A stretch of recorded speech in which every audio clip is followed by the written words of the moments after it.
like now, but this is like a year or two after he just started. Reed's learning how to shrink. Shrink is good. Yeah,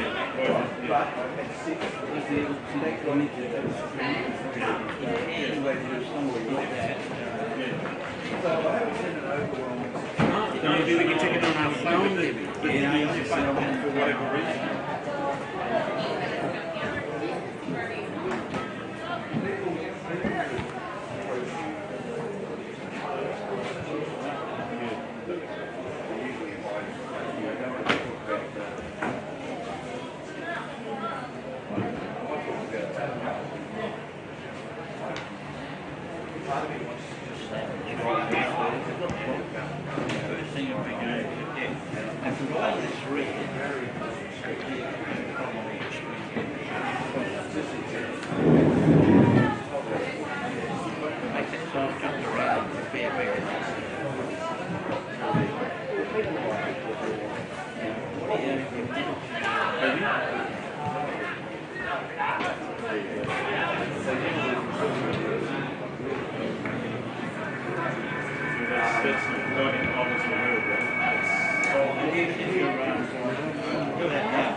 Or she might say, I don't want to be on the board, I'm happy to just do my job for years, whatever. Realistically, if I'd be considering what have you done here?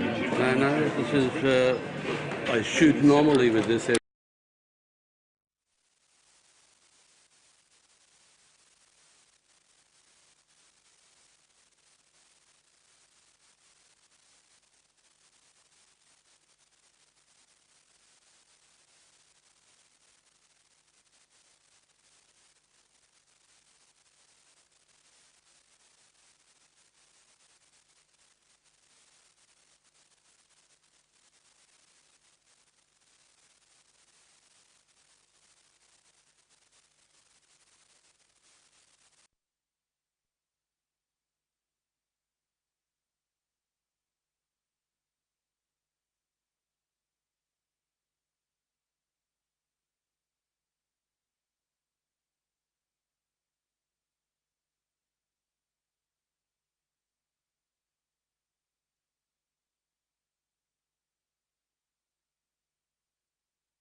1, 2, 3, 1, 2, 3, ABC, Joel Grace, Mitch Andrews, Braden Gillard, Mark Dreyer, Marcus Lentini, Brody Bell.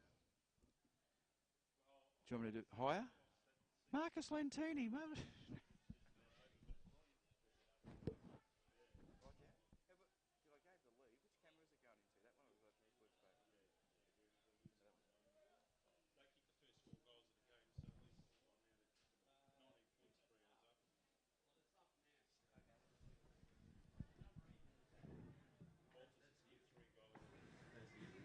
One, two, three, 1, 2, 3. 1, 2, 3, 1, 2, 3, 1, 2, 3. Do you want to talk in a minute? To change. 2, 1, North. 2. 2, 1, 2. Yep, that's good as goal.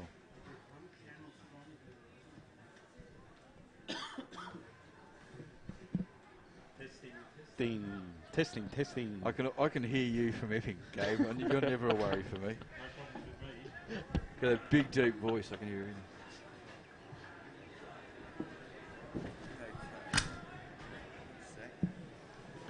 Did you get? I've got sheets for you. I might get, might be easier for the record, mate. I've got an old one. If you want to choose it, but a few of the players' names have changed. I'm Bendigo.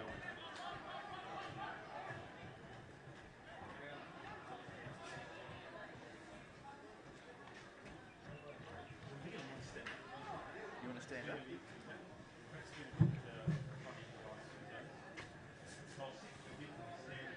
It's up to you. We've got the long lead on you. The long one. So what I don't know whether I'll do, I've been wrestling with it. I want to what it is.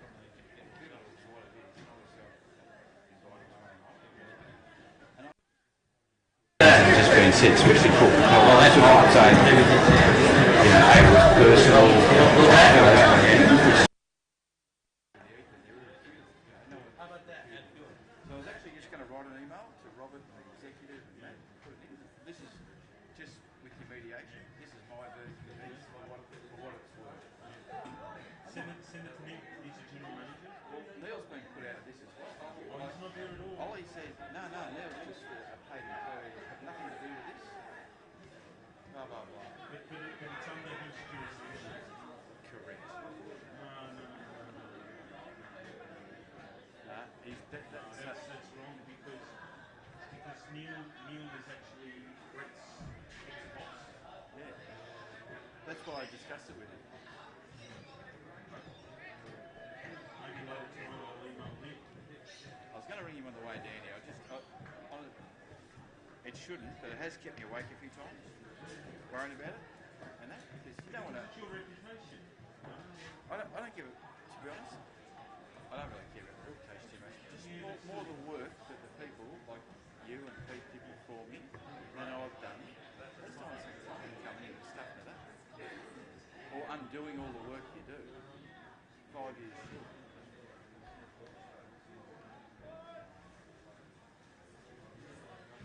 There's only one person that can break on that save all this. So now Rick to me to find out what all these things. Because Rick will tell all these. Oh no. Rick hasn't spoken to me since I told him advocacy to save us before that. With absolute commitment. And you did the bloke so much harm. And you had the opportunity to say, and he hasn't spoken to me since. Yep. How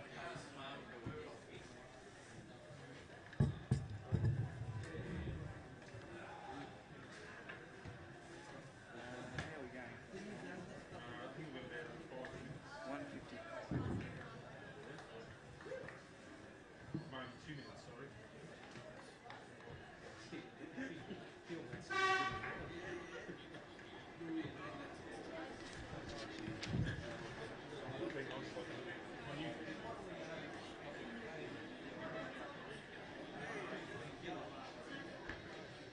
I have at home 4 bosses, and these are my 5th and 6th boss. So well, I was about to say on the rare occasion, I've actually done as many games this year as what I've probably done the last 2 years. Is that right, Chris? He normally just sponsors the finals. I just turn up to the finals normally, but I've got 2 very young boys, and I live in Hopkins, so I tend, as soon as we sort of go out and back seal and all that area, it's just really to get the stick of it to get into that. Roadworks on the Wing Road and stuff like that, it just takes forever. So we're somewhere. Yeah, coming down the tunnel freeway. See, when we had great food, how's that perfect for you? How's that like 10, 15 minutes?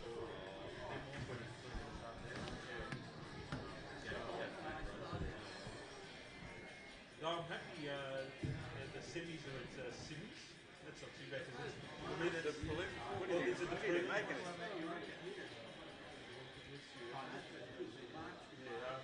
I tell you what, Pete, good choice not going to bloody Casey yesterday.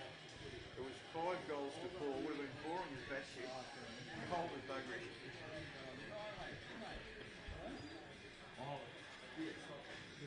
down a bit, but the wind's going up, which leaves the flux. If you don't have a game of breaking home where the wind blows in the pocket, the furthest away from where we are. We had a couple of games over the years there where the ball spent 90% of the time on the other side of the ground, and then the sun's down low, so you're going like this. Fine there. Wow.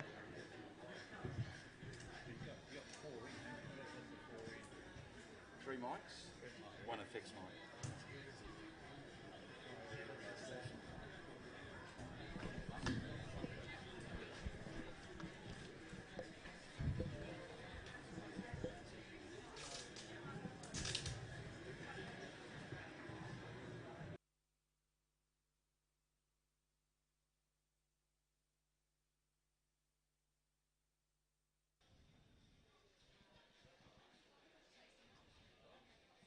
Very low.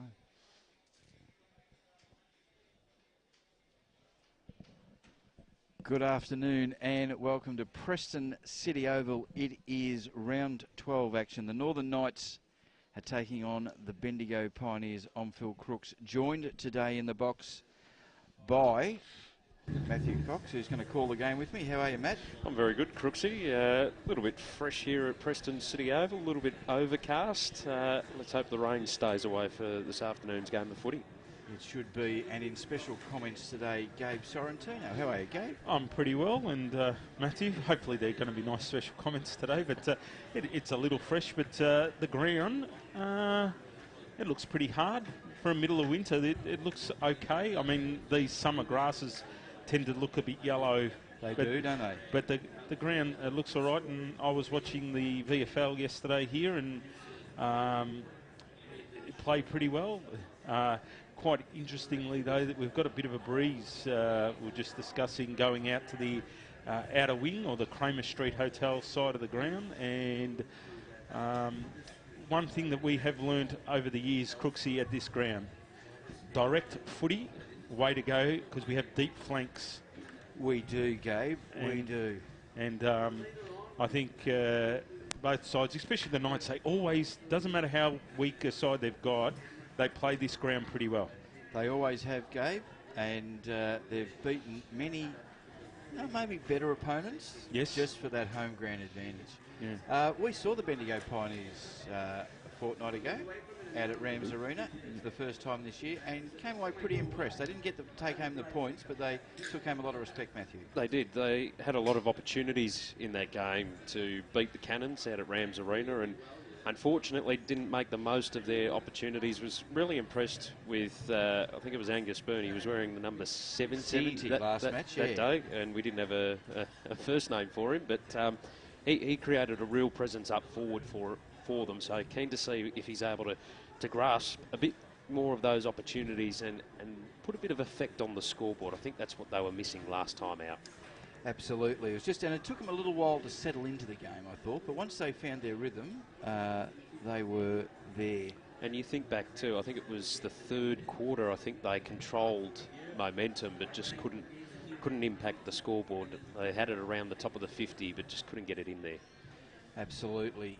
This is the last of the futures rounds, Gabo. Yes. So you have to play at least 12 of your bottom ages or 16-year-olds that you can sort of elevate. So always a good opportunity to catch a few players. And well, I did notice that the Bendigo team, but also in the Knights now, actually looking at it, there's a lot of what I would say are 16, just turning 17-year-olds. So it'll be quite interesting just to see some of the future kids. We'll see a lot of these kids probably next year. And you and I, for Matthews, I can remember seeing Nick Flostone playing here as a 16-year-old. Yep. And that blokes like that just coming through. Yep, definitely. And, they get their opportunity. They get a little sniff, 1 or 2 games throughout the year just to see what it's like at the higher under-18 level after being playing in the 16s. But also, it's an opportunity for some of the other players because especially the Knights, they'll have a few players back from rep footy, Naish and Petruccelli and so forth. Caulfield. All Australian. Nick Caulfield and Patrick Naish. I think Patrick Naish probably elevated himself from being maybe a potential draft pick to maybe a first Definite or second. father-son, yeah. Yeah, definite father-son. And for those people that hadn't seen his dad play, Chris Naish, probably Hayden Ballantyne, sort of like low centre of gravity, small Yeah. forward, maybe a bit bulkier than Hayden Ballantyne. More likeable than Hayden Ballantyne. And more likeable. But I'm talking football Yeah, talent. football-wise, Football-wise, very sort of similar player. But yeah, and Vic Metro back to back. They did drop the game to the Allies during the week, but did very, very well.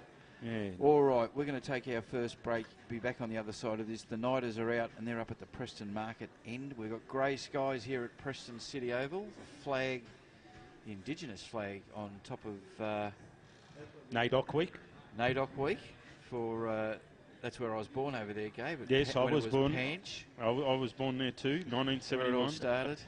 So we're close to home. We've got the Black And that's why Shore they've side. not. That's why they've knocked it down. Crooksy. Made it a hotel. All right, we'll take a break. Be back on the other side of this. You're listening to TAC Cup Radio.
pre-game here, Northern Knights versus Bendigo Pioneers at Preston City Oval, and both teams in a huddle preparing for this game.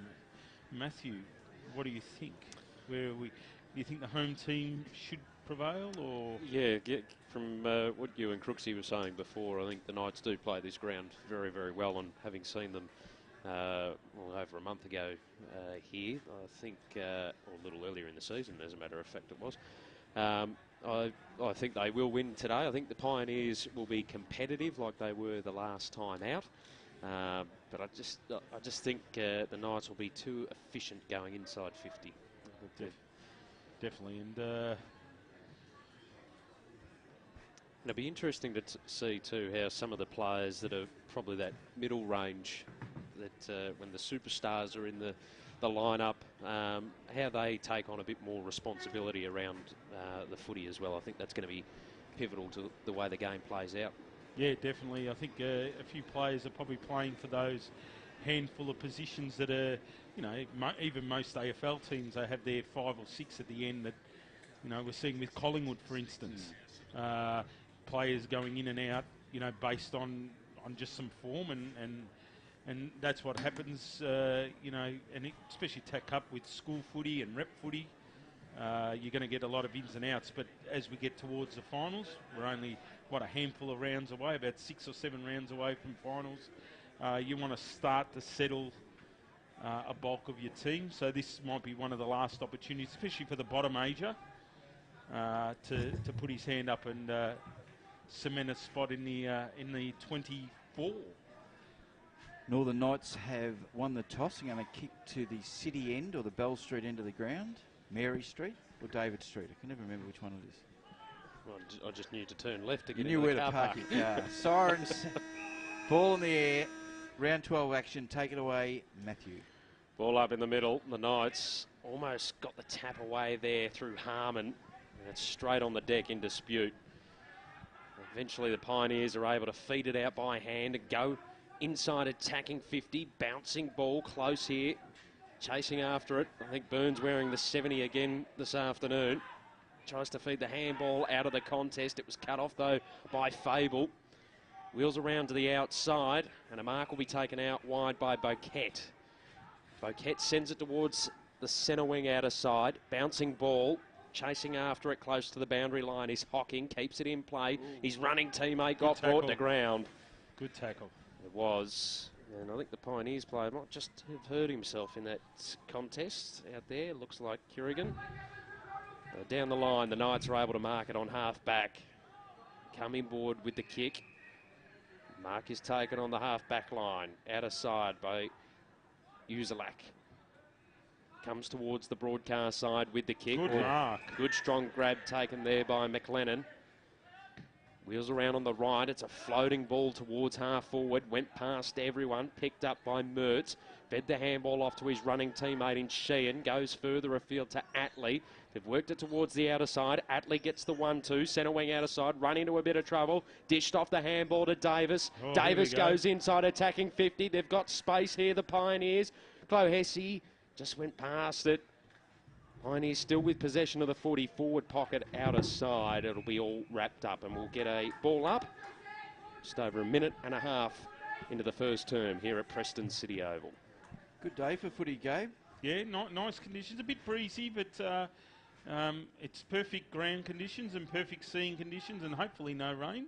Little cloudy. Bendigo shoveling the ball around. They put it into the corridor. Could have been tackled without possession. Knights over the top of the ball. Play. Good clearance there by McKenzie. He comes to the grandstand side. McClellan can't take it. Now they're caught. Trap McClellan. Tackle, drops it. Bendigo. Good work by Harvey. He kicks forward. Dreher's first on the scene. He hits the deck. Bendigo have got the numbers. Now they've got the footy. This is Henderson. All wrapped up in front of the grandstand. The umpire blows his whistle. He'll ball it up right in front of the Bendigo interchange bench. 6 on the bench today. They're all rip-raring to go there. Look like a set of Tats Lotto numbers from this angle. As they go forward through Bendigo into side 50. Wheeling around, Byrne on the left foot. Great What a kick. lovely kick. What a lovely kick by Byrne. And he finds Jacob Attlee. And his coach will be very happy with that, Gabe. Yeah, definitely. Good smart play. Was that Angus Byrne? Angus Byrne. He's wearing number 70. And I think Matthew pointed him out that he did well a couple of weeks ago. And that was smart play. Hemmed in the boundary line, kicked it to space, made his forward go to it. Now Attlee comes in near enough to direct in front. About 16 metres. Stops and props. And that's an ordinary effort, that one. Not a good execution there by Jacob Attlee. First score on the NG scoreboard. Bendigo Pioneers are behind and Northern Knights yet to score. Ball brought back into play and it will dribble over the boundary line and out of Mackenzie's hand. So we'll throw it in. Forward pocket on the broadcast side for the Pioneers. They're up and about early here at Preston City Oval. Umpire throws it back into play. Byrne got the tap down. Knights, though, with the numbers around the footy. The handball comes the way of Linetti. They track backwards. Mackenzie sends the ball across the field and a mark will be taken out wide by the Knights. They look to go to the wing. The kick was a little too hot there. Kierrigan had time to run onto it, sends it back inside attacking 50. But marking in front there, Uzelac. And he takes it on the half-back flank out of side for the Knights. Just looking to maintain possession or over the head of Baker. Can't collect cleanly. Opportunity here for Davis. He puts the first through. One of those dangerous kicks, isn't it? They make me nervous, Gabe. They when always, do that. because basically if it doesn't hit the target, you're in trouble, and that's what basically happened there. It didn't hit the target, and when you kick it to a big man as well, it makes it even worse. So it wasn't the defender's fault there, but a nice easy goal, and the Pioneers are on the scoreboard. NG scoreboard 117, the Pioneers. The Knights yet to score. The Technica time clock. Yeah, we've gone 5 minutes in the first term. Up they go on the ruck.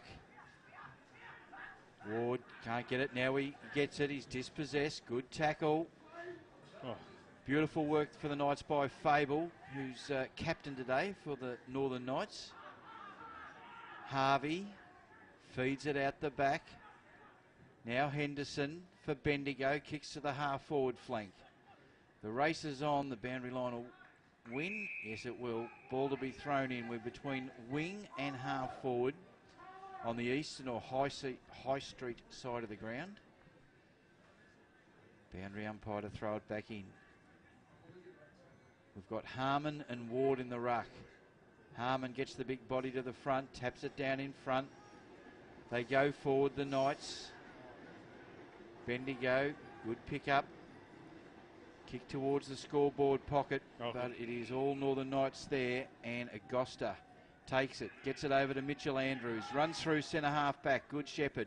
They kick into the middle of Kramer Street. Good mark. Lovely mark taken. Hand it off. Measures up, got a man on the lead.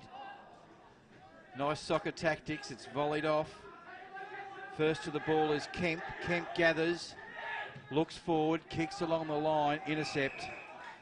Got one for his Johnny Horner, did Oliver Wilson, but he takes it. Squares it to centre half back. The call is made. And Lentini kicks it to centre wing. Had a few touches, Lentini, early. Goes into Dreyer in the centre. Over to Lentini. Needs to be quick. Pushed as he kicks it. Lucks a fortune. Braden Gillard just outside 50. Slips. Now he kicks into the hot spot. Who's on the lead? First in there. Harmon's got it. Funny old handball. Snap it out on the full. And Agosta puts it over the boundary line out of bounds. Pioneers to take the resultant free kick. They go into the back pocket. Mark taken by Worsdorp. Has a bit of space to run out a defensive 50. Long ball into a paddock on the centre wing out of side. Byrne chasing after it. Boundary line will beat all comers and will throw it in. 7.5 in on the Technica time clock here at Preston City Oval. 117 the Pioneers. Knights yet to score on the NG scoreboard. As the umpire sends it back into play. Harmon Tapped it down. Pioneers, though, again with the numbers. Clahesi, handballs. And a kick over the top, just inside the boundary line by Henderson. Takes the mark. Chips it backwards. Mark taken by Fitzgerald. Centre wing out of side for the Pioneers. Goes towards the half-forward region. And they've got a bit of movement here. Bendigo and three players inside 50. And a great mark taken by Will Hamilton. And that'd be a footyprofit.com.au mark of the day contender, in my opinion. And if Matt Palfreyman was in the vicinity, he'd agree with me. Will Hamilton there. Great mark. Was in a bit of space. And lines up for Bendigo's second goal. Directly in front. Kicks from about 25 out. Puts it through. Bendigo moved to 2-1-13 on the NG scoreboard. The Knights yet to score, approaching 9 minutes in the first term on the Technica time clock. They've left the barrier as well, Gabe. Oh, yeah, they have. And the Knights have to man up in that midfield area because 2 times now they've had a little bit of time and space. Attlee missed the goal before, but Hamilton was able to score. They've had players on their own in space, and they've been nice kicking. Bendigo just using the football a little bit better than the Knights at the moment. Up we go in the middle. Grace in the ruck for the Knights. Ball just in dispute, bobbling about. Yeah, they've got a chance. They go forward. That's better use. Andrews into Riley Lowton. Don't know. From Banyul Marsland College. No shortage of Marsland boys coming through the system, is there? No, not at all. Lowton. He's going to kick from 42 metres out. He's a left footer. Oof. It's a low, flat one. And good pass. Mark had it been taken, it would have come off beautifully. It's close, it's on the deck, close to the boundary line, and eventually it's over. 3 metres around from the behind post at the Bell Street end of the ground. Knights yet to score. Bendigo 2-1-13. Grace is in the ruck. He's up against Keelan Betson, giving away a bit of height and weight. Grace gets it. Betson feeds out the handball. They work it beautifully out of defence, do Bendigo. They kick to centre wing, and a lovely mark, contested mark to Philly Moi Moi. Moi Moi puts it up in the air. Not great direction. They spoil each other. Now Bendigo, they release it by hand. Great tackle. Keck is Dreyer. caught by Mark Dreyer. Dreyer just went the hips of the Pioneers play. Didn't get fooled by the ball movement. That's Max Dreyer. I think Mark Dreyer played for Collingwood. As Farcione for the Northern Knights. They've got plenty out there. This is Harrison Grace. Oh dear. He kicks to the hot spot, but it is all Bendigo Pioneers who have taken a mark right in the heart of defensive 50, and this is Zane Kieran. He's a bit undecisive, Zane. Could get himself into a bit of trouble. Eventually, they are in trouble. He's found trouble, and it's the first goal for the Knights through Kai Agosta. The handball was a bit looping and not enough high loop on it. And the Knights get their first goal, fortuitously. That makes up for the one up the other end. Yeah, I was going to say it's one each now. Two mistakes. And the key there is I think the Pioneers are just trying to play too exact. You know, so I think it was Kieran who had the ball there. Zane Kieran, and he was trying to look for the perfect pass instead of just kicking it 40, 50 metres down the line. So cost them a goal. Ball back in the middle. Knights try to release the handball. It's turned over though. Wheeler gave the ball off to Marcioni. Goes back inboard. They work it by hand through the middle to the Pioneers. Long ball from Christensen inside 50. Effort. Pack flies. No one could take the mark. Roving off the pack. It's through for a minor score. That was Byrne. 2-2-14 the Pioneers. 1 straight 6 the Northern Knights. On the NG scoreboard, 12.5 gone on the Technica time clock. Andrews dropped one he should have taken and then puts it out on the full. Free kick to go the way of the Pioneers just outside attacking 50. Player on. And Harvey takes the mark. Player runs around the back of him. He ignores that and then decides to chip it in short. And the mark is taken by Will Hamilton. Good play by the Pioneers there. Set up the space. Nice little kick inside 50.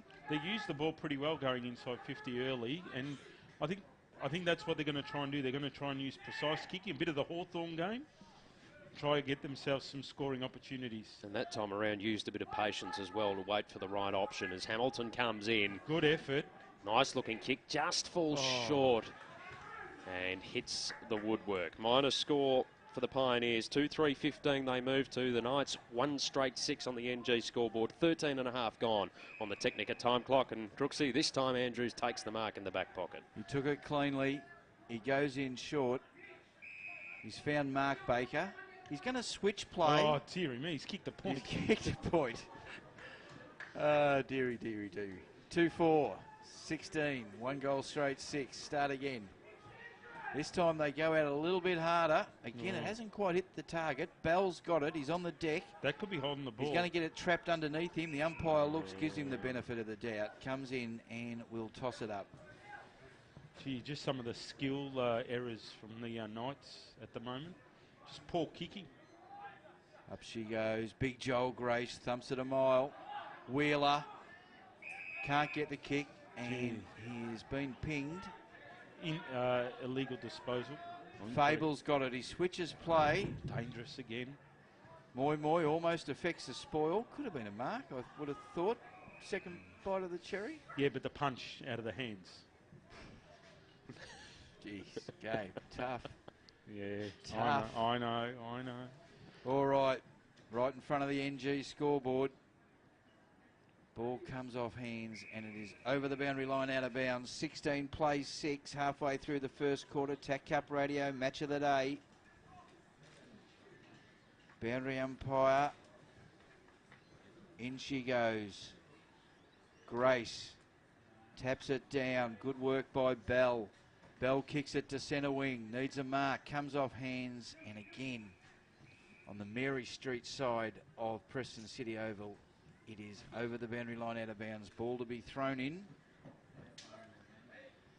Bendigo had the better of the battle early doors. Ward up against Big Grace. Ward, it's a short throw in. Ward gets to the front.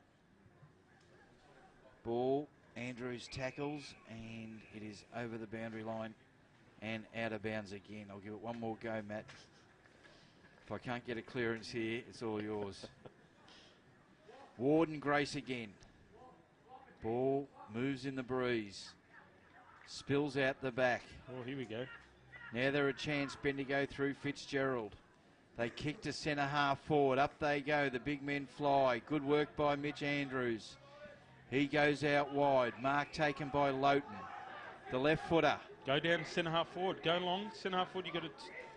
Got a few targets. That's it. Oh, good mark though. Great mark by Cooper Jones. Fantastic mark. Rocker Gibraltar. He plays on straight away. He's got Mitchell Kemp. He goes to centre wing. Overcooks it. It's close to the boundary line. McClellan keeps it in. Andrews. He dives on top of it. Stacks on the mill. Whistle blows. Harrison Grace maybe might have landed awkwardly on that ankle. Ball up between centre wing and half forward for the Pioneers. Coming away from the pack, McKenzie. The kick smothered for the Knights. Eventually a clearing one towards centre wing, but it's all Pioneers. Kemp takes the mark. Oh, dished off the handball, and his opponent, his teammate fumbled. They go to the deck, centre wing broadcast side, and we will get a ball up as Harrison Grace does come from the ground with that lower leg injury. Umpire gets us back underway. Harmon got a fingertip to it. Back on the deck. Lentini. Get rid of it. They get it to Fable towards centre half forward. Marcioni applied a great tackle, but the Knights were able to work it clear. Still under a bit of pressure across half forward. Boquette gave off the handball to his teammate, Andrea, who popped it up inside attacking 50. Fable. Anthony Fable. Yeah. Gee, that was It was frenetic. It wasn't pretty, but it is effective. Good to see young Ryan Bokert out there, Gabe. Yes, brother of Liam. Brother of Liam, son of Norm and Claire. Hello to Norm and Claire if they're listening. As Fable comes in, right foot kick on its way. Lovely. Dollar did a little bit of movement. It wasn't really necessary. 2 straight 12. The Knights move to 2-4-16 are the Pioneers on the NG scoreboard. We've gone 18 minutes in the first term on the Technica time clock. If you looked at the scoreboard, you'd say Pioneers should be well in front. They've had probably clearer play, but we only got a 3-point ball game or a 4-point ball game, sorry. Gabe, And, the professor of mathematics and I picked him up. It's on 16 minus 12. Hey, it's Sunday here. Come on. It's a day off. It's a day off here for the mathematician. He's sitting next to me, that's why. So that's the positive for the Knights, is they're not playing very well. They're not using the footy well, but they're only 4 points behind. Ward, good work in the ruck against a bigger opponent. They've been good getting the ball out of the centre clearances, have the Bendigo Pioneers. It's kicked forward by Kemp. At the fall of the ball, Henderson. That's intercepted by Fable. He handballs out the back. The Knights, they're looking to switch. Gee, did that go 15? Not quite, Gabe. Now they go in short, Lentini. Yeah, I don't even know if that was over 15. the top. Now they've got some run. They kick into the middle. Beautiful interception. Good work. Ends up with Harvey. Harvey lays it off. Cross kick into the middle of the ground. Now they drive forward through Rocky Marciano. He kicks to 50. Big burn. Wheels around. Moi gets pushed off the ball. And the football will be thrown in. Kalen Walker that was, not Moi. I'll tell you now, the boy coming off now, Kemp, is having an unbelievable first quarter. He's just running off halfback at will at the moment. I'd say he's had 8 or 9 touches. Ball thrown in, half forward flank. Some winter sun shining down on the ground. Lentini's first to it. He takes it, handballs. Goes forward through Yotzi. Good hands.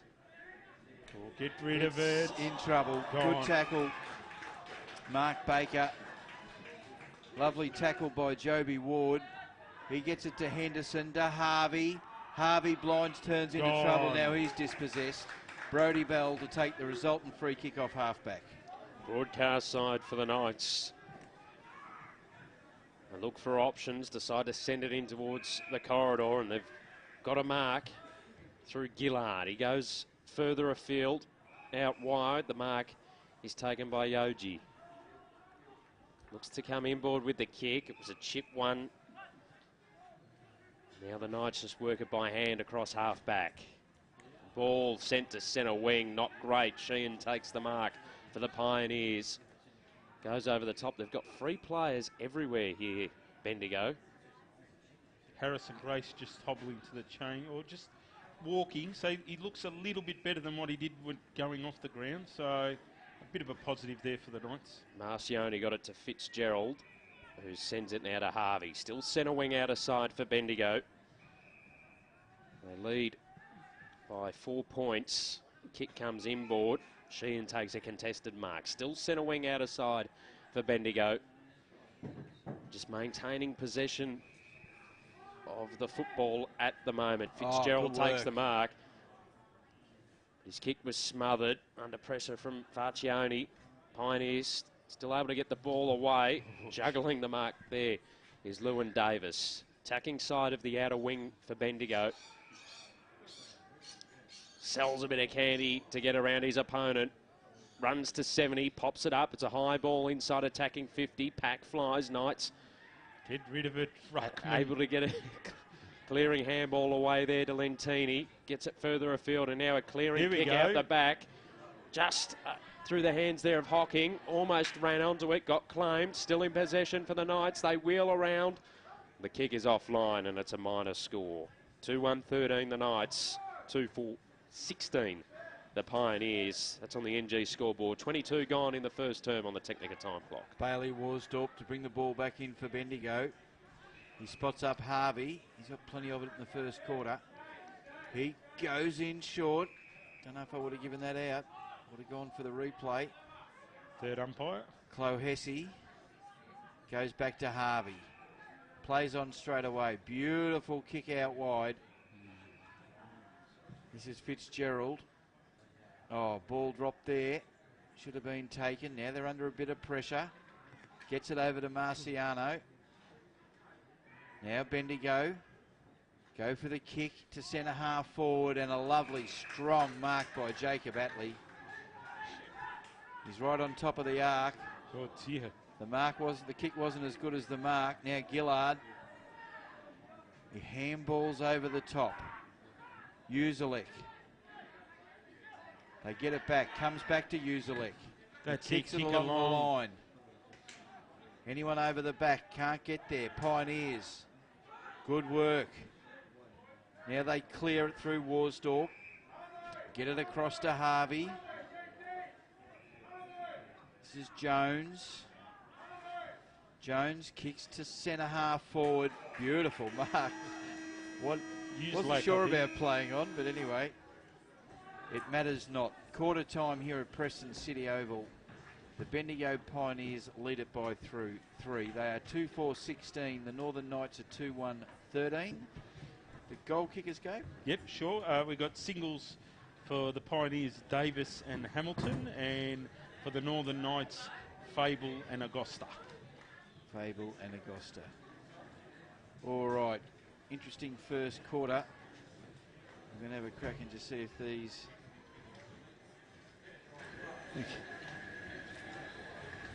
I don't think the ads are going to work today, boys. Need to work.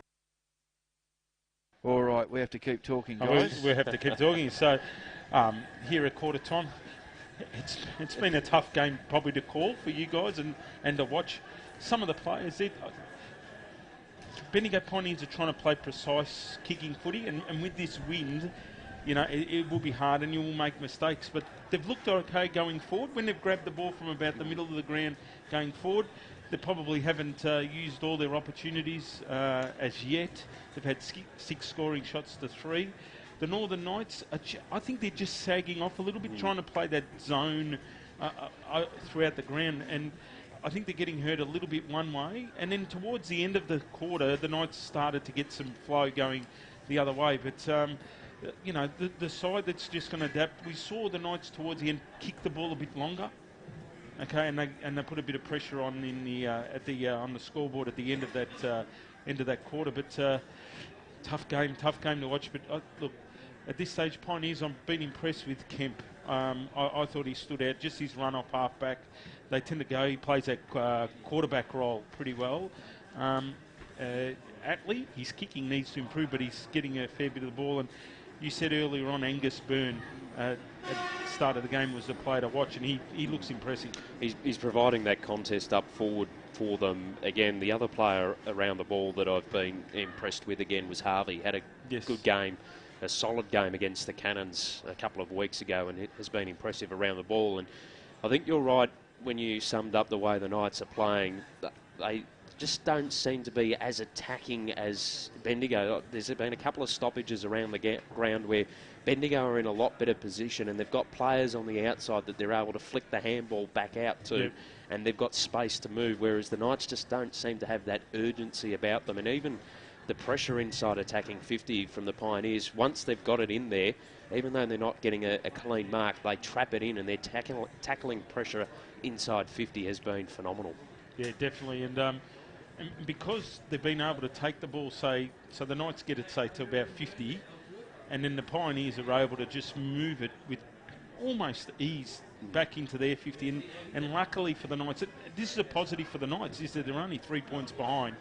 But if you were just watching the game without a scoreboard, you'd say the Pioneers were well in front, just in general play. And in the end, you've got to give a bit of credit to the Knights' defence. They've held up okay. You know, they've had a mistake each, which cost them a goal. But in the end, I think the Pioneers probably will need a marking target. But just looking at the quarter-time huddle there, they don't really have overly tall. Just looking at their list, we've got Byrne at 193, but this is the first time I've seen him. He doesn't look like being a big pack, kick it to me target. He's pretty good below the ground, from what I can see there. And they don't really have, they've got 192 and 190, so they're not overly blessed with a bit of height, whereas at least the Knights have got Baker in defence at 195. They've got Matthew Harmon at 200. And we saw him at the goal square there when the Pioneers made their mistake. He was the target.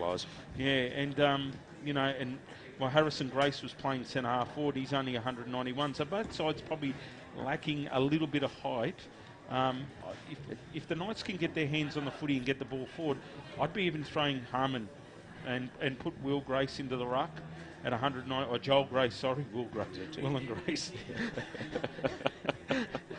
Saturday night TV. Yeah, no, exactly. Or put Joel Grace at full forward. Just have that target and kick it long, because clearly, looking at the Pioneers, they won't have much to match. And especially when both sides, they're quite young, quite inexperienced, so the likelihood of errors is going to be there. Yep. So to have that tall timber down forward that's going to easily take a mark will be pivotal to either team's success. Yep. Just early in the third quarter in the AFL, the Dockers 58, the Kangaroos 40. Bit of an upset brewing there at Etihad Stadium, and it'll be interesting to see what will happen, because that last spot, pick 1 and pick 2 has opened up. Brisbane probably favourite to finish in the bottom, but Collingwood's putting their hand up, and the Kangaroos don't look like they're going to win a game for the rest of the year, so it'll be quite interesting. But just looking at the huddle, it's not a bad crowd in today here up in the stand. It's a little bit fresh, but good conditions for footy. I mean, you'd take this in almost mid-July, wouldn't you? Definitely. So a bit of sun came out before. We're up in the stand here.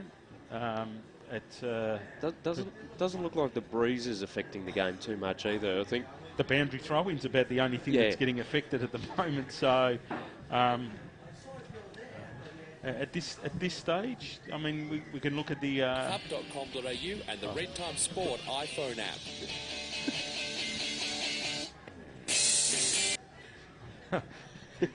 Crooksy, we're having, for those people that thought there was a gremlin in the system, well, there is a gremlin with our laptop today. It's not being our friend. Not firing on all cylinders. No, it might be the cold weather. Just like your mathematics. Oh, yeah, well, it's my day off, Matthew. I'm using that as an excuse. But just looking at the Aboriginal flag up on Bow Towers over there, it looks like it's going into that outer wing area, so it's not really going to be an advantage to either side. We saw with the kicking, most of the kicking was okay in lengthwise and stuff like that.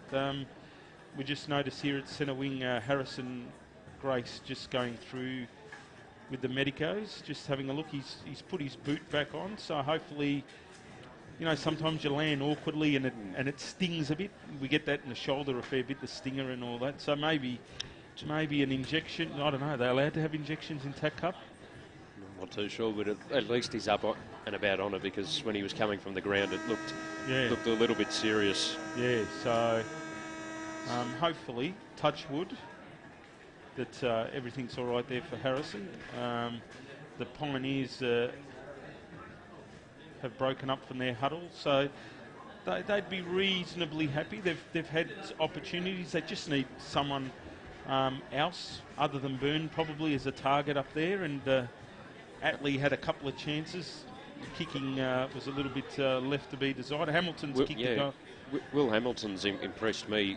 He hasn't been solid in that second forward role, but he's been on the lead a couple of times and found himself in a bit of space. I think the first mark that he took, he found himself a bit of room to move. Yeah, so and maybe the way they should play is have everyone up and just kick it over the back and run on too, because they look a little bit quicker than the Knights, the Pioneers. They're definitely moving the ball quicker than the Knights, so it'll be interesting to see what happens in this second quarter. As the siren... Just looking at the Pioneers forward line, Burns gone to the goal square. Yeah, as I called it, Harmon's going straight to the goal square, and we've got Grace in the ruck. So it wouldn't surprise me if the Knights straighten up a little bit, go through the middle and just kick it long. If Harmon can't get a mark, at least bring the ball down and hope that the little guys around him can be an option. Hopefully there's some players running onto it. Yeah, definitely. So For the Knights, I was impressed with Fable. I thought he ran hard through the middle, kicked the goal. Second quarter about to get underway here at Preston City Oval. Both ruckmen missed it. It's just flicked around at the back of the pack. Running through there, Davis. Gave the handball off to his teammate there in Ward. Pops it up towards centre half forward. Knights with the numbers around the footy. The handball was a little errant. They had time to work it to Lenetti though. His kick further afield. Hits up Bocat. Just outside defensive 50 for the Northern Knights. Trailing by 3 points at the start of the second term. Ball comes off hands. Worsdorf in a bit of trouble. Harvey now lays a good tackle. The umpire circles and says, give it to me, I'll ball it up. Just outside attacking 50 broadcast side for the Northern Knights. They're 2-1-13. Bendigo 2-4-16 on the NG scoreboard. As Grace will get a free kick for being held in the ruck from Ward. And he wants to send it long to a contest. Comes off hands. Harmon waiting for it at the back. Couldn't maintain possession. Kemp dishes off the handball. It's a little fumbly on the outer side at the moment for the Pioneers. They can't collect it cleanly. All gone. And holding the ball. As you called, Gabe. Pioneers wanted to take the advantage. It gets called back. Kemp again. Mitchell Kemp puts it over the top, and the mark is taken by Darby Henderson. He's looking inboard. Feeds oh it. Dear. Yeah, fed the handball to Fitzgerald. Couldn't take it cleanly. Pioneers still with possession of the footy. Oh, Henderson was dragged off it. Umpire calls play on, and now it's wrapped up centre wing out of side. Good common sense there by the umpire. Could have paid too high, but I think the play just ducked the touch. The umpire puts it back underway. Grace again, the tap. Ward got stripped of the footy. Umpire calls play on. It's on the deck in dispute. Dreyer trying to extract it. Harvey hovering. Knights with the numbers around the footy. Lentini puts it up inside attacking 50 and juggling the mark but not taking it there. Mertz, Knights with the numbers, got spun around and that's holding the footy. Positive for Knights though there was they went to Harmon, the ball went down and they were able to collect it. So that was the aim. It might be working. Dreyer inside defensive 50, puts the ball up towards centre wing. And the mark will be taken just in front of us by Wheeler. Wants to play on immediately. It's a fairly vacant forward line. One bounce, Byrne got punched out of his hands there by Uslak. Comes to the deck. The umpire says a high tackle and the Pioneers will get an opportunity to go inside attacking 50. Just wait for options. There's a player on out wide and the mark will be taken here by Marciano. Corner of the centre square, broadcast side for the Pioneers. The kick goes inside attacking 50. No one could claim the mark. The Knights are able to rebound. High ball towards centre wing. Good and kick. A nice mark taken here by Boquette. In fact, it's Agosta. Agosta wheels around on the right boot. Goes towards the top of the 50, but it wasn't a great kick and Mertz is able to take the mark. Sends the ball back in towards the middle. Pioneers take it and they're off. Good tackle. Scrubber kick towards the top of the 50-metre arc. Bounce past Davis. Back on the deck in dispute. Pioneers with the numbers around the footy. Henderson waiting for it on the outer pack. Sends the ball backwards to Marciano. They're just hovering around the half-forward area at the moment, the Pioneers. Wheeler tries to send it inside 50, but not great with the kick. Fable takes the mark. Fable goes back a long way. Finds Marcus Lentini. Bit of a lazy kick. Justin Winky will not be happy with that. Very casual, and the ball has gone over the boundary line, out of bounds in the dead pocket. Yeah. Just opposite the funeral home on the corner there. Can't think of its name. The Pioneers just struggling to get it inside 50. Because of the lack of targets, they're trying the perfect kick. And if you're just off by a few percent, you let the defence in. Knights. Andrews smothered. Over the boundary line, out of bounds. Henderson couldn't keep it in. They're tentative. That's what it feels like. It needs someone just to take the Bust game. it open. Just take this game on, and I'm not sure who's ready to take that risk. Up they go. Right on 50 for Bendigo. Now the Knights through Fable. Kicks out wide, but it's too wide. No, just lands inside. Bendigo looking for the easy free kick, but the boundary umpire not having a bar of it. We're on the eastern or Mary Street side of the ground. As Gabe mentioned, good little crowd, especially in the old grandstand here at Kramer Street. Ward gives that a fair old thump. Now the Knights kick inboard. They need a mark. Spills to the ground. Comes over the back. Ball in dispute. Bendigo with numbers. They're going to kick out wide. Oh, gee, they need to be clean. They're not. Bokett's in there. Gillard. Oh, too Caught high. high. Too high. Good call, Gabe. Might have dropped the knees a little bit there just to accentuate the impact. Yeah, I think the initial contact was high. Just put the extra 10% on there by just dropping the knee a little bit. But Riley Loughton from Banyule Marcelin and Marcelin College. This will be a tough kick. Left footed too. Loughton kicks across the face. The big men fly. Oh! Comes over the back. And Fitzgerald sees it over the boundary line, out of bounds. Ball to be thrown in. 16 plays 13. 6.5 minutes in on the Technica time clock. Umpire just waits for the ruckman to nominate. So this is where the Knights should have an advantage. Harmon, an accomplished ruckman. He's going up against Betson. Oh, that could have almost been too high. Straight to the deck. And Yeah, yes, no, I called it right. The other umpire actually called further away. Yeah, further away. I think the other one was blindsided. So a free kick going the way of the Northern Knights. Attack the footy, whoever that is there. And it's Can't pitch. Riley Loughton, I think, with the free kick. So Riley's had a couple of shots at goal today. Hasn't met with any successes yet. Hopefully this time it does, and it'll put the Knights in front if he's able to slot it through for the first time this afternoon. He does just that. Riley Loughton with his first. And the Knights move to 3-1-19. Pioneers 2-4-16 on the NG scoreboard. 7.5 gone on the Technica time clock, and took a while to get our first score of this second term. It did, Matthew, but there it was. The nice tap out over the back by Harmon. The advantage, the extra height, and the smart ruck play. And Loughton, who attacked the footy, was met with a high one and was able to convert the goal. Ward just grabs the ball out of the ruck. Should be holding the ball. It's a quick kick out by Keck. It's a chaos ball inside 50 for Bendigo. Good composure from the Knights through Kai Yoji. Gets it out wide. Oh, Mackenzie. gee. What's going on? That was low percentage as Keck is intercepted. It's negative percentage.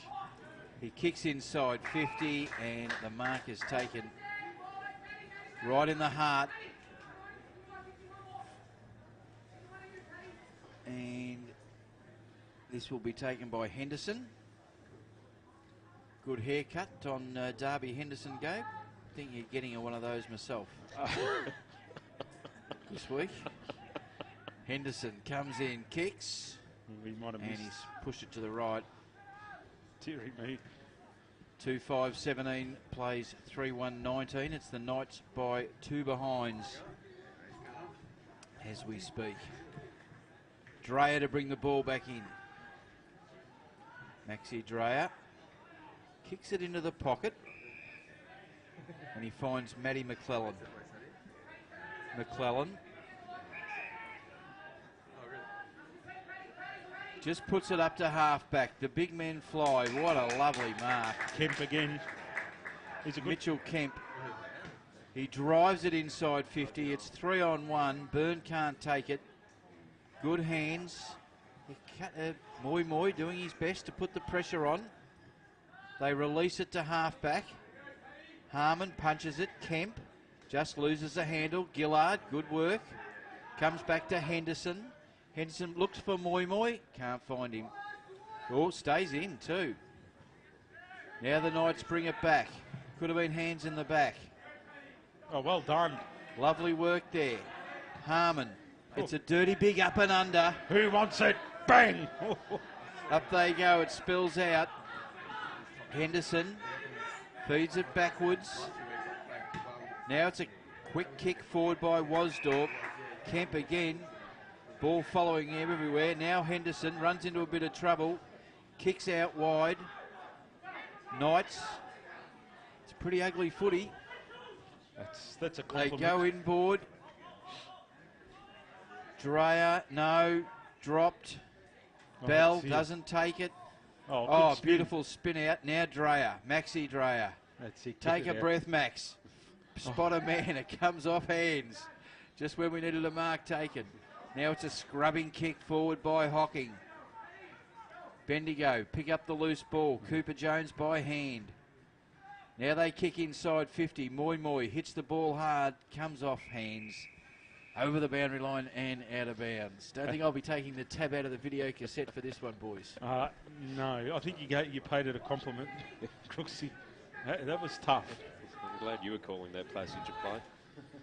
Ball thrown back into play. Forward pocket out of side for the Pioneers. Byrne got the tap down. Binion able to get a clearing kick towards centre wing out of side. And the mark taken out there by Harmon. Wants to move it quickly. Sends Good the hands. handball inboard to his running teammate who sends it inside, attacking 50 for the Knights. Over the top of the contest and racing towards the boundary line. We'll get a throw in forward pocket out of side. Underneath the NG scoreboard that reads 3-1-19 the Northern Knights, 2-5-17 the Pioneers. 11 and a half minutes into the second term on the Technica time clock. Umpire puts the ball back into play. Harmon won the tap down, roving off the contest there. Mackenzie stripped to the footy. Back on the deck, they work it by hand. Back to Mackenzie, flying shot, going to land at the top of the goal square. Good fist applied there by Atley. Rushes the ball through for a minor score. 3-2-20 the Northern Knights, 2-5-17 the Pioneers. The NG scoreboard, they bring it back into play quickly. Mertz takes the mark, back pocket, broadcast side. Sends the ball high, down the boundary line. Kemp from behind, just couldn't take it cleanly. He's a leg speed. Yeah, from Davis. Flicks the handball over the top to Keck. They've got movement through the middle here, the Pioneers. They put the ball towards half forward, just through the fingertips there of Walker. Was able to hold things Well up. done. Knights. Wilson flicks the handball out to Lentini. Gets it further afield to Dreyer. Ran into a bit of trouble, but had support. Gillard flicks the handball backwards to Binion. Up and under kick. Harmon sitting underneath it, takes the mark. Centre wing broadcast side. Has a player in the middle. Mark is taken here by Mackenzie. Pops it up over the top looking for his teammate in Fable, but he fumbled at the crucial moment. McHale on his hammer. Ball inside attacking 50 for the Northern Knights. It's all wrapped up. We're going to get a ball up. About 40 metres out from goal. 13 gone on the Technica time clock in the second term. That last 15 seconds should have been what you'll say. What was the game like today? Summed it up. It's terrible. Just around the grounds, boys, the Bushrangers 9-6 are leading the Jets 6-6 at three-quarter time up in Wangaratta. As Bendigo drive forward through Davis. Oh, could have been in the back. 50 metres. 50 metres, yep. There could have been a little bit of hands in the back there. This is Yotzi, Daniel. Good boy, Daniel. Lower plenty, boy. Yotzi kicks to centre wing. The big men fly. Marciano can't take it. Good bump off the line. Handball was errant. Back to Yotzi.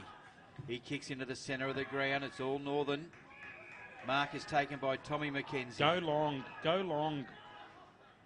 Mackenzie goes out wide looking for Big Joel. Grace. His kick is smothered. He grabs it again.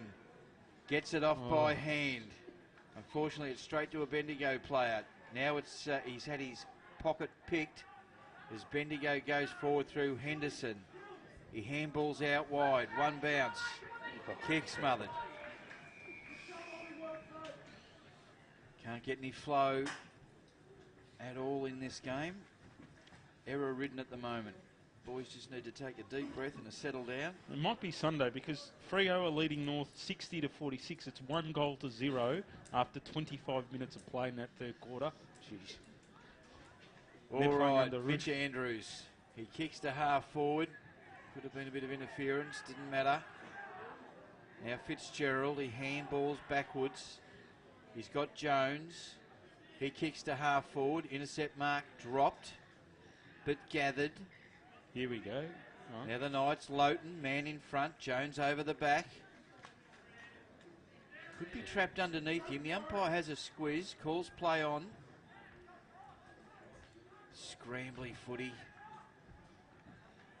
Just indecisive. Wheeler for Bendigo. Now he blows his whistle. Comes in. We'll ball it up. We are 15 and a half minutes into the second quarter on the TAC Cup Radio Match of the Day. 20 plays 17. The home team has got it.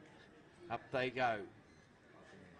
Good slap by Grace. Finds his skipper in Fable, who gives it to Bell, who kicks up forward. The big men fly. Front and square. No one there. Jones. Good hands. I'll pick it up. Hands put in. It intercepts.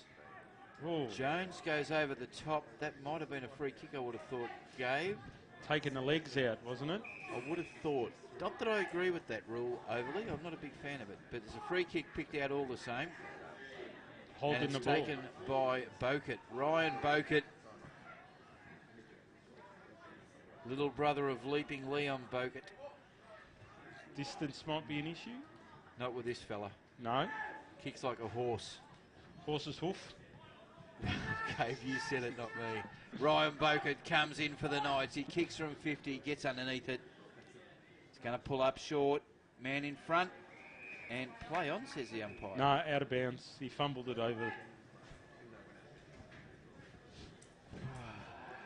Ball to be thrown in. 10 metres around from the point post. Preston Market or northern end of the ground. Jones, he's played well in defence, gets it to Harvey.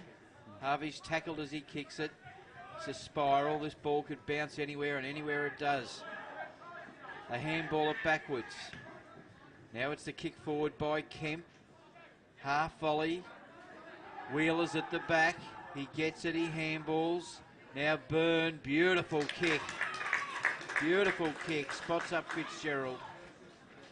And Fitzgerald will take the kick at goal from 18 metres out, directly in front, kicking to the city end or Bell Street end of the ground.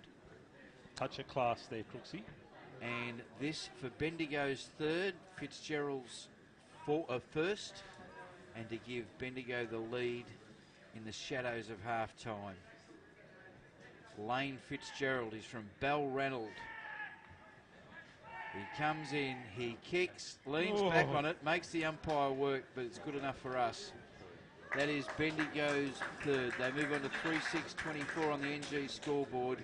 The Northern Knights are 3-1-19. I think that scoreboard's wrong.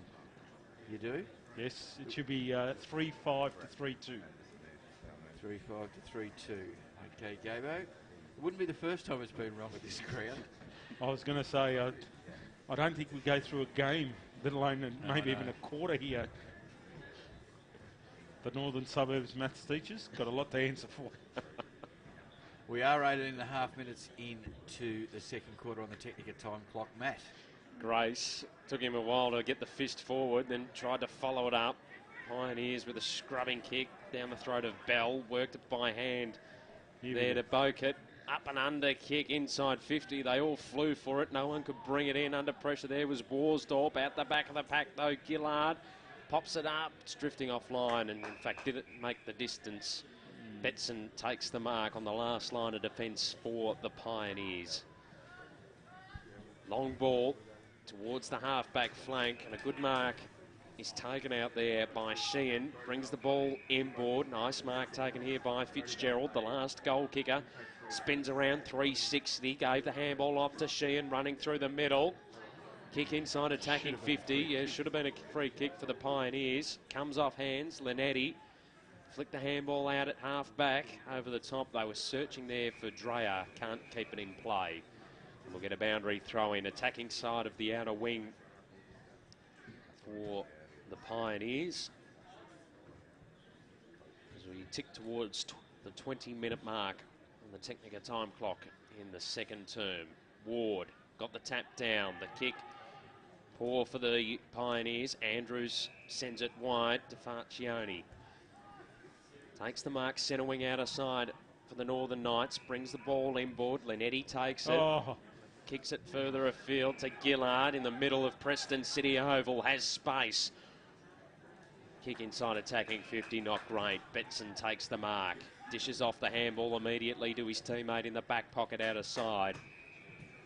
And a good mark is taken out there by Ward, sends it inboard to Harvey, dished off the handball, and now they kick it to Byrne, attacking side of the outer wing for the Pioneers. He flicks the handball inboard to Sheehan.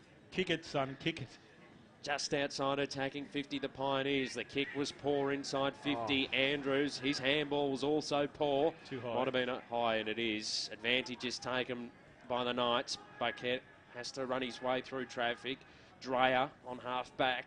Kicks the ball up. Mertz front spot. Couldn't drag it in. Agosta at the back. Sends the ball towards half forward. It will roll over the boundary line and out of play. Boundary throw in.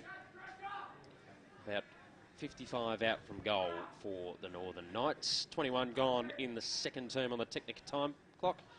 3:5:23 plays 3:2:20. The Pioneers up on the NG scoreboard. Ball comes out the back.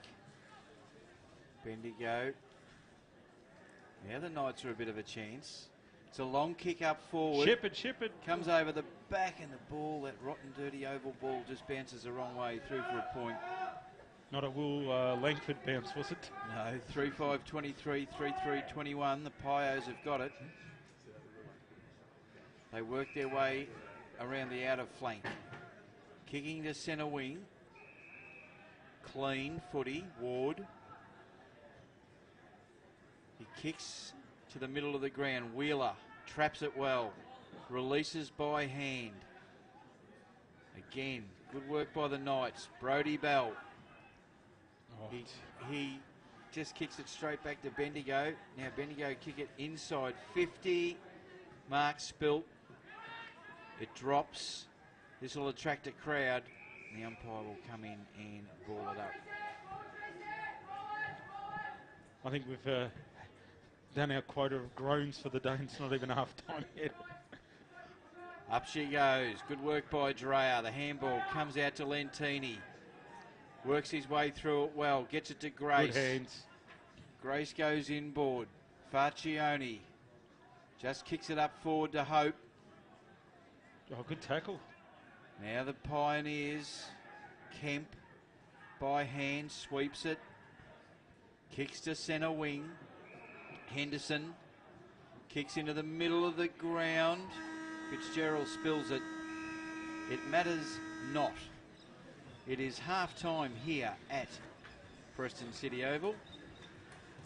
Bendigo lead 3:5:23 to the Northern Knights 3:3:21. Gabe, the goal kickers, who would they be?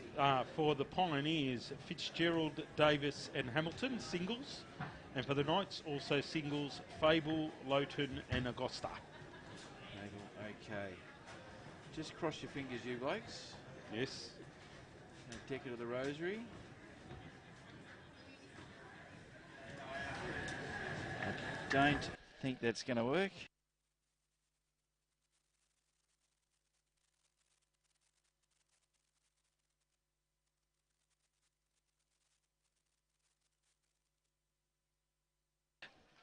Some people are very happy with the quiet we are. We're getting some positive, constructive criticism. They want to know if they can keep it at that volume the whole way. So, having done that, we'll just have to run without the computer today, Gabe, but I do want to thank the following as we get our halftime interview on the board. But NG, who looks after our scoreboard and also the key sponsor for the Gippsland Power, also Technica, who is the sponsor of the Northern Knights and have been for a very long time.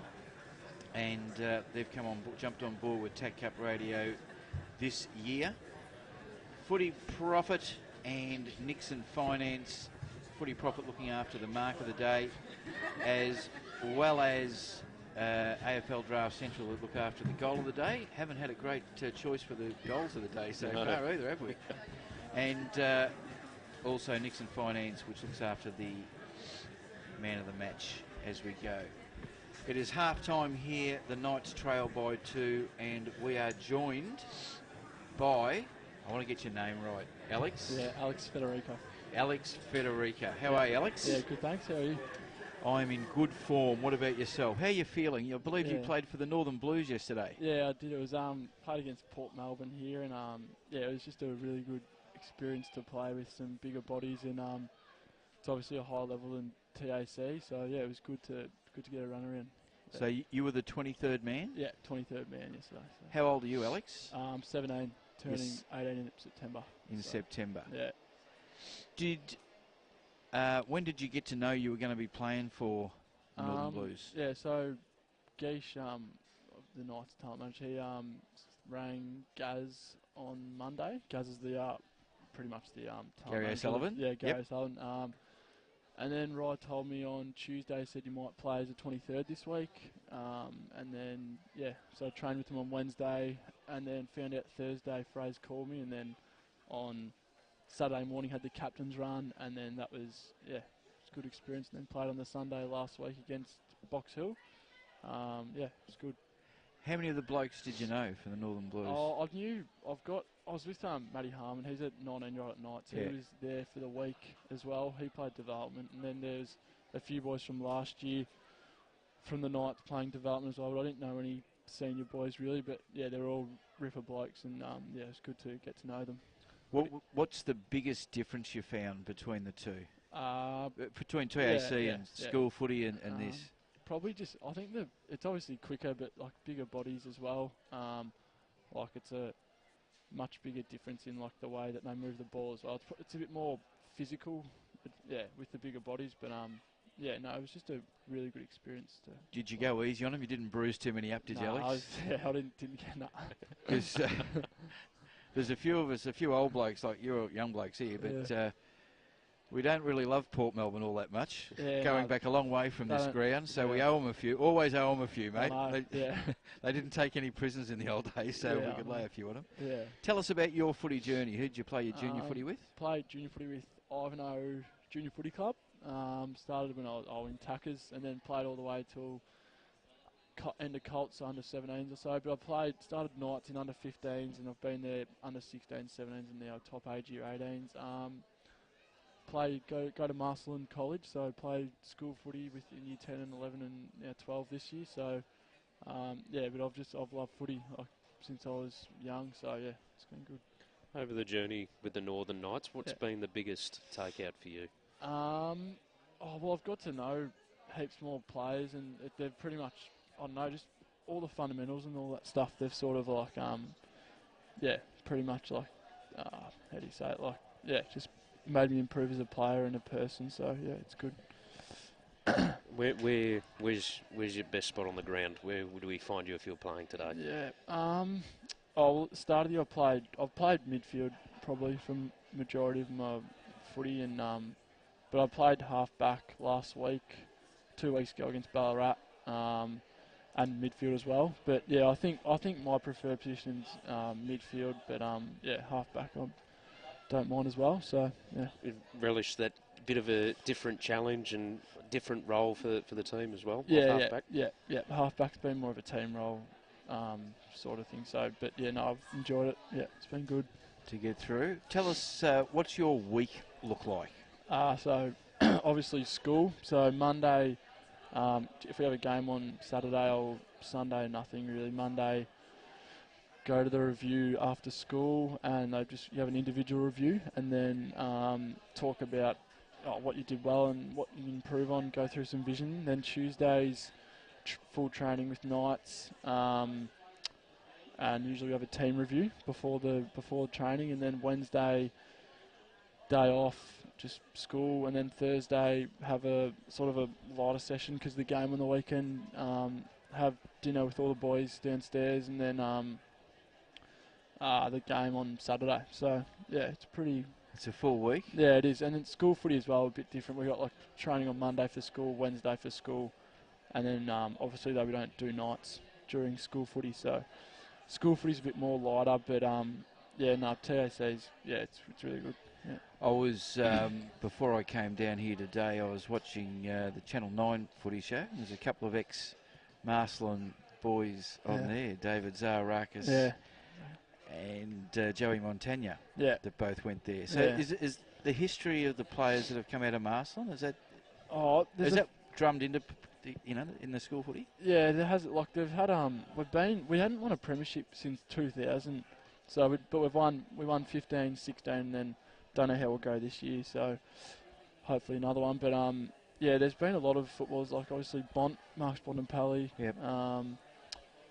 Braden Sy, Cullen Brown, Jason Castagna. So there's been a few of them. Luke Shuey, I think. Yeah, Shuey as well. He was same as Zaharakis.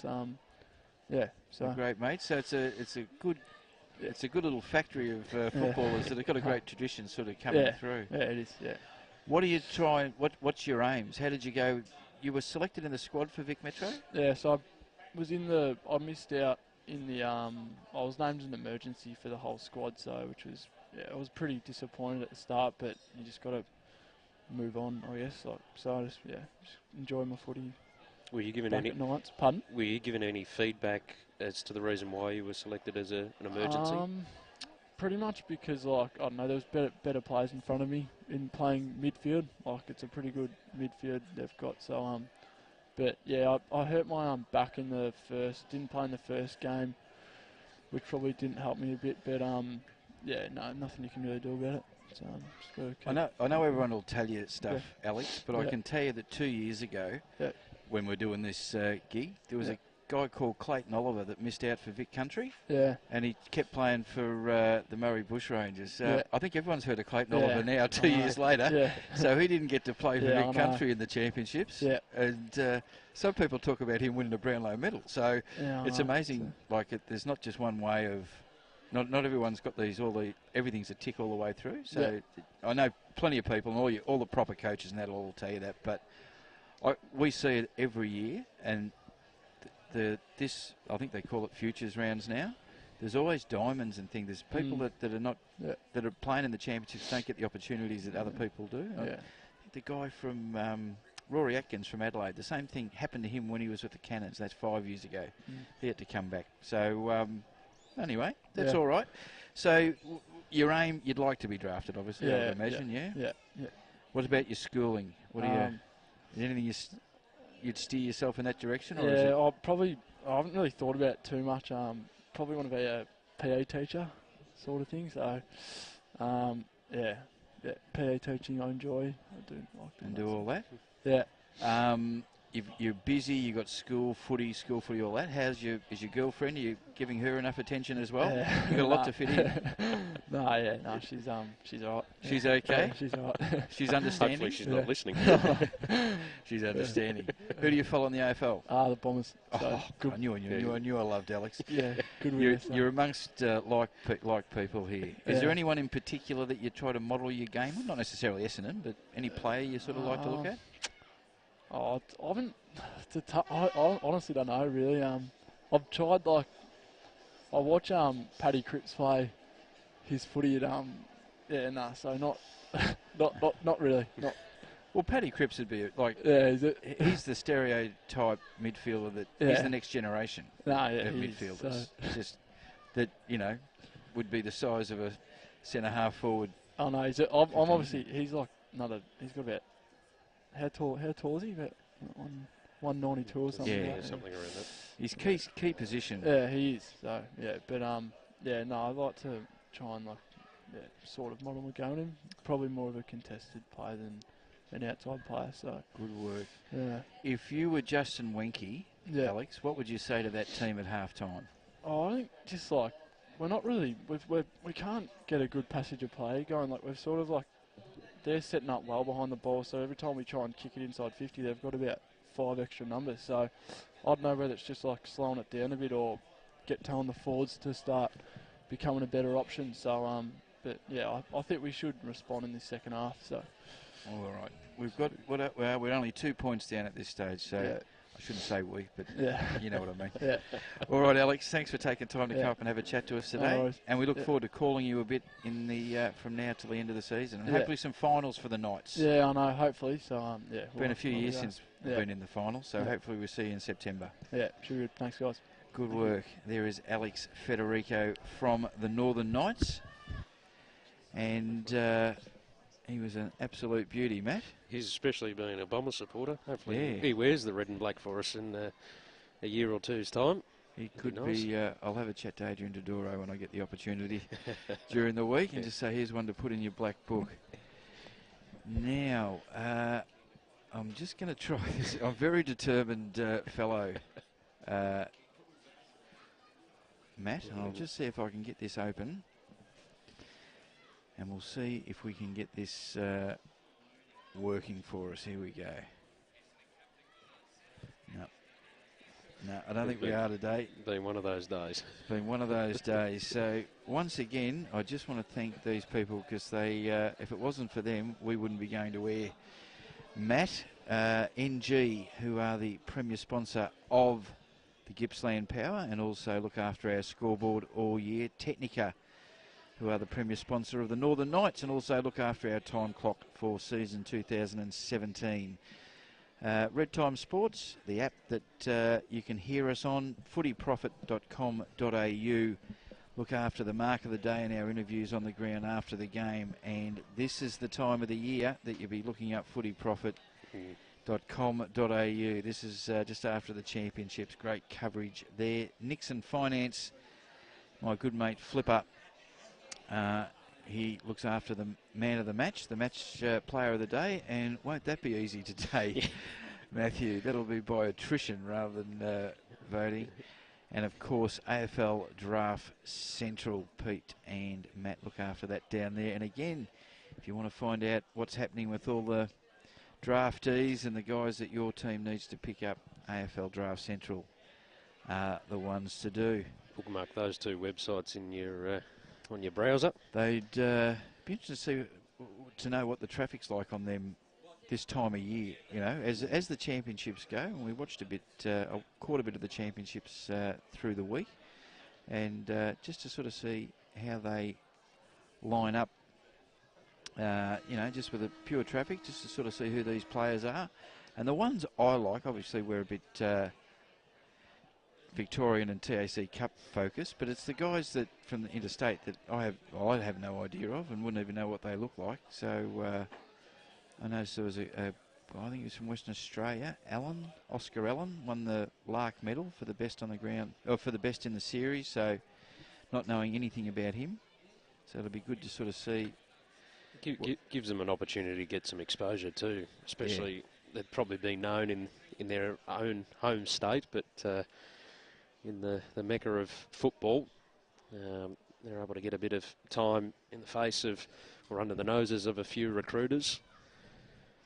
As the umpires have made their way back out onto the ground here at Preston City Oval, still overcast. Doesn't look like we're going to get any rain, although now that I've said that, we probably will. But not a bad day for footy. It's good. We are in the middle of July, in the middle of winter, so we would have to expect nothing less from that. I'll try and get as Gabe rejoins us. Here's my man, Gabe. Just had a very quick chat with Harrison Grace. He's got ligament damage and he's done for the day. Done for the day. All right. Just your thoughts, Gabe, on the game so far? Well, I was actually speaking to Mitchell Andrews' parents, and they shared the same frustration as we have. Someone needs to take it on. Bit of run and carry, some bouncing, whatever it takes. Very tentative. Sorry, I'm huffing and puffing from the stairs. Just someone to take on a bit. The Pioneers are running the ball, but they're butchering it at the same time when they kick it and handball it. The Knights, on the other hand, probably have a bit more poise, but it just, I don't know, lacking direction. One thing that we know about the Knights, when they play this ground, they're very direct. You know, if you get the ball in the middle, one long kick, and you have a shot at goal. You know, and I think they're playing a bit too wide. Oh, excuse me. I'll let you get your breath back. Just around the grounds. It was sorry. I did get. I'm trying to do three things at once here and land Apollo 11 on the moon at the same time. It's at Burbank Oval today. That would be warm down there. Where the Murray Bushrangers 9-7-61 defeated the Western Jets 7-10-52. And Freo's leading North by 2 points. 2 points at the 16-minute mark. So hope they get up for you, Gabe. Well, to be honest, I'd rather finish on the bottom. You want to think. Now, yesterday, I'll just go through the scores from yesterday's games. The Sandy Dragons 33 defeated Gippsland Power 32. Where was that at? At Casey Fields. Oh, gee, and would have been Sandringham nice. kicked 3 goals in the last 5 minutes. So I think there was something like 5 or 6 goals kicked for the whole match, and Sandy got 3 in the last 3 minutes. Wow. Jeez. Eastern Rangers 80 defeated the Rebels 55 up at Eureka Stadium. Oakley Chargers, I think this was at Colac, Central Reserve in Colac. 84 defeated the Falcons 44, and Dandenong 78 defeated Calder 55. Is it just me, or this year TAC Cup, it's pretty open? Oh, it's open. I think it's... remember the last 2-3 years, the top 3 or 4 sides have been clearly stood out. But this year, you know, I don't think anyone's really stood out. I think when all personnel's back, the Dragons will be tough to beat. As they always are. As they always are. But they just look like on paper and on talent alone, they're going to be pretty tough to beat. But we always know that the other sides are always going to be strong. Geelong Falcons, traditionally a pretty strong side. So it'll be interesting to see. I think it's more open this year than any other year, I think, for a long time. You know, I think you'd say the bottom 4 of the 8, usually you get the odd one that bob up to a prelim or even a grand final, but this year wouldn't surprise me if we have a bolter. Well, if you, like a Bulldogs. Yeah, well. I tell you what, you put Caulfield, Petrocelli, Patrick Naish and that into this team. Oh, yeah. Make a huge difference. Oh, mate, well, you could imagine a day like today, and it will work for Pioneers as well. If you put a star player in this game right now, like a Caulfield would be perfect for the Knights, just playing off the back of the mid and the midfielders, directing traffic, a bit of poise, using the ball well. And look, I think Pioneers off half back are playing pretty well, but as soon as they go forward of centre, it could be because of the lack of personnel, lack of height. I mean, your tallest player, you know, your main target is Angus Byrne, who's, 190, 193, but he's not really a strong marking, kick it up high, take the pack mark. He's a player that you would hit up on a lead, or if the ball lands at the foot, you know, he's good below his knees. And quickly, the Kangaroos are 5 points in front now. 19-minute mark, and Carlton are leading Melbourne 7-1 very early in that game. Early doors. Good to see. I was at St Kilda Richmond last night. So many, I know they've got to come from somewhere, but so many players that we've called, like Jaden Short. Yes. Gresham. Jade Gresham. I thought he was pretty good, Jade Gresham. He was excellent. Georgie Castagna. He missed a few. Your boy Jack Billings. I tell you who, and sometimes she'd hate me for saying this. She's not a bad judge, Sharon, on footballers. Yes. Because she's not coloured biased, you know, on like I am. Yep. Jack Loney. Jack Loney, yes. And we remember how good he was when playing for Dandenong. And she goes, how little is he? Because we were right near the fence last night. How small is he? Yeah. He's going to get hurt. Said he won't get hurt. You know, the one that I'm very happy that he's come out this season and actually had his Castagna. Yeah, Georgie. Absolutely. He was a kid here at the Knights who you could see the talent, but he was that in-between size, was he? He wasn't a tall, he wasn't a short, he didn't have the legs, but he's found his niche at Richmond. He's that sort of third or medium forward, and it seems to fit him well. Third quarter action, TAC Cup Radio, match of the day, 23 plays 21. The Pioneers have got it. Take it away, Matt. And now the Knights have ended up with it at centre half back in the hands of Yossi. It goes out wide with the kick. It's a bouncing ball. little bit difficult. Oh, and then they left it behind, did the Northern Knights. Have to track backwards. Getting caught up there was Della Rocca. Tries to chase up the footy again. And poor kick, though, to the top of the 50. Harvey takes the mark, dishes the handball off immediately. Fitzgerald gives the handball across. They're just working it by hand at the moment. Got into a little bit of trouble. Henderson saves the day. They go inside attacking 50. Fitzgerald got cleaned up on the way through. Ball inside 50 for the Pioneers. The Knights, they're going at it too. Free kick. Ooh. Yep. Little bit of a howdy-do there. And Oliver Wilson ends up with the free kick.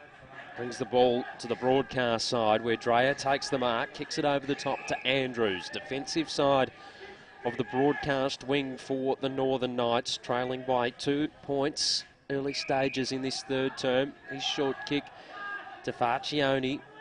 Still on the half-back line for the Knights. Another chip kick just goes the distance to Dreyer. Still on the half-back line for the Knights. Goes up in the direction of Harmon, stuck out one hand but couldn't drag it in. And we'll get a boundary throw in, attacking side of the broadcast wing. the Pioneers' movement forward, again, fantastic. But as soon as they got it inside 50, there was no sort of target there for them. So ball thrown in. Comes up a little bit short. Kemp. Lucky it wasn't the coffee. As Henderson. Or gets collared a bit high, I would have thought. Holding the man, says the umpire. And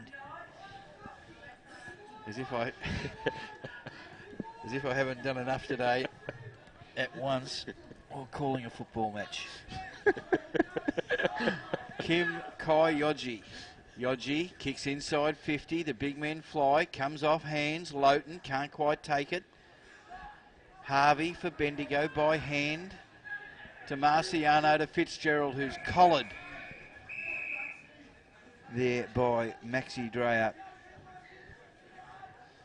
And the ball will be thrown in right in front of the Knights coaching area, on top of their rooms and the old Northern Blues Social Club. Kangas up by 7. Kick forward, that's going to go straight out of bounds. Oh no, stayed in. It stays in. It's kicked into the goal square. The wind's got it. Bounces through for a behind. First score of the second half. 3-4-22 plays 3-5-23. Bendigo to bring the ball back in. This is Mertz. Kicks it into the pocket to Kieran. He goes in short and finds Lane Fitzgerald. Been good, Fitzgerald. Busy. Into Henderson likewise. Henderson. He's going to switch play. Finds Kemp. Kemp. They go to the high street side of the ground. Might have overcooked it. And the ball goes over the boundary line, out of bounds. Centre wing. Mary Street side of the ground. 1 point lead in favour of the Pioneers. They're 3-5-23. 3-4-22, the Northern Knights on the NG scoreboard. Brought back into play, Harmon and Ward. Harmon got the tap into their hands there of Yozzie. Handball over the top towards the half-forward area for the Northern Knights. They pop it up inside 50. Play. Good kick. And Della Rocca takes the mark for the Knights on a 45-degree angle, 45 metres out. Better play, Gabe. Yeah, it was better play. Just lowered the eyes there. I think Farcioni was involved in that play, and Yotzi, I think, as well. So much better play and hitting a target, which is most important. Patrick Della Rocca to get the first goal of the third term. Not a bad looking kick off the boot. It's drifting across the face, falling short. Pioneers able to get it on the last line. Worsdorp just over their head. Another opportunity here from the Knights. From boundary line. What a goal. Is that Farcioni? That was Christian Farcioni with the AFL Draft Central goal of the day. And if you have a goal of the season, that'll be it as well. Yes, what a fantastic goal. Christian Farcioni. It was a good chase. I don't know who it was that gave the chase. Just affected the handball enough that it missed the target. And Farcioni hemmed on the boundary line. Banana kick We'll say he meant that, and fantastic goal. It's a pinpoint perfect kick, that's for sure. Ball Kangaroos back in the by middle. 1 point. Maybe that's what the game needed. Just a bit of absolute excitement there from Farcione. Henderson gets it back to Ward, who kicks to the top of the square. Good work by the defence. Now it is Byrne, has a snap, and it's through for a behind. 4-4-28, the Northern Knights on the NG scoreboard. 3-6-24. They lead it by 4 points, and the time... We're about five and a half on the Technica time clock. Northern Knights right in front of that NG scoreboard. Goes in short, Iotzi puts it up, beats all comers. Harvey jumps on it, handballs backwards. Good interception by the Prime Minister in Gillard. Gillard takes it, takes a bounce, goes through the centre. Overcooks the handball. They're in a bit of trouble, but they've got time to get out of it. Dre has to be quick. Good collar. Gillard again. Now he kicks inside 50. Good work by Kemp. They outnumber them, but they could be in a bit of trouble here if they get a dirty bounce. McClellan can't quite take it. It's over the boundary line and out of bounds. Ball to be thrown in. Scores level, Freo North. Another draw. Another draw. We're right, Gabe. Where are we? We're at the apex, or the vertex, sorry, where the 50 meets the boundary line. Bendigo, kick smothered. Knights. They've just gone up a little cog here, I reckon. You can just sense they've got a bit playing with a little bit more urgency and executing just a touch better. Ball to be thrown in, half forward flank. Up she goes. Grace, the big fella, gets a fist. Back towards the boundary line and it's out of bounds. Ball to be thrown in again. Knights lead by 4 points. There wasn't much in it in this game, in the earlier game of the year where Northern played Bendigo up at QE Oval. Bendigo go forward. Harvey just drops what he might have taken. Lovely evasive work there by McKenzie. The big men fly. No one can take it. McClellan kicks it over. Della Rocca on the right boot. It's going. It's going. It's a goal. It's touched on the line. Point to Della Rocca. 4-5-29, 3-6-24. NG scoreboard. Kieran brings the ball back into play. Mark taken on the half-back flank, outer side by Atley. Given the hurry up, sends the ball towards centre wing. 2-on-1 in favour of the Pioneers. Neither could take a mark. Knights now arrive for support. Leaving it behind was Fitzgerald for the Pioneers. Knights now emerge with the footy. Dreyer gives it off by hand. They pop it up inside attacking 50 to the Knights, and they've got a mark just inside 50. And it's in possession of Binion. Tight angle. About. We'll kick it from just inside 50. Right foot kick on its way. Again drifting across the face and through for another minor score from the Knights. They move to 4-6-30. Bendigo 3-6-24 on the NG scoreboard. Got about 8.5 minutes into the third term on the Technica time clock. A bit messy there, but it ended up safely in the hands of Beatson. Goes for a bit of a run, has a player on out wide. Mark taken on the outer side by Bendigo. Bouncing it along the boundary line.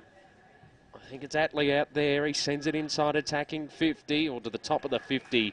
Getting back though, taking the mark is Hocking for the Knights. Wants to switch play to the broadcast side. God.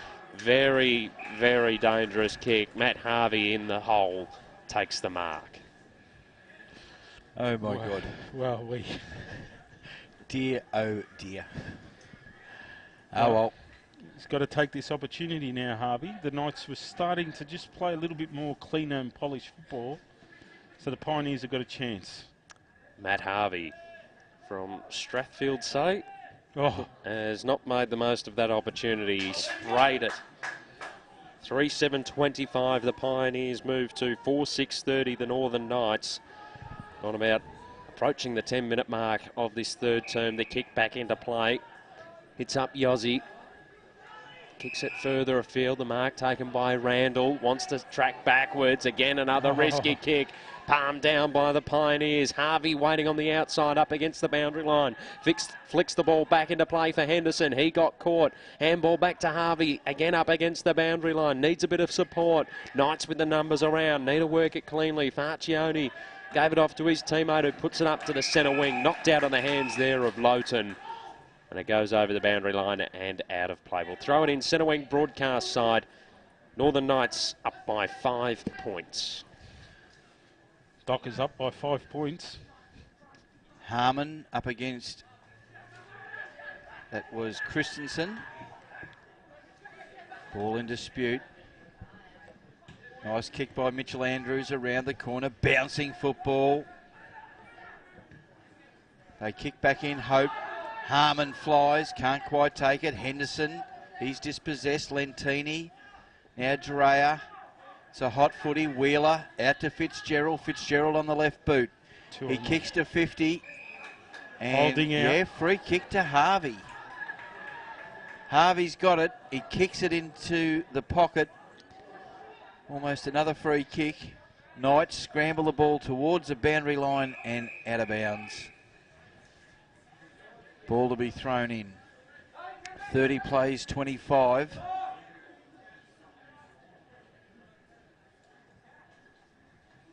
Boundary umpire set. In she goes. Harmon gets front spot. Now Henderson kicks it to a hot spot. Need a bit of talking and courage, and there was plenty of both. Lentini gets it. Lays it off by hand. Goes forward through Hocking. He kicks to half forward. Good work there by Lowton. Gets it. Picks it up. Straightens. Kicks up looking for Della Rocca. Goes with it with one hand. Doesn't grab it. Now he's tackled. Oh, brute strength by Della Rocca. He puts it up to the top of the square. Up they go. Andrews, front spot. Can't take it. Ball spills to the ground.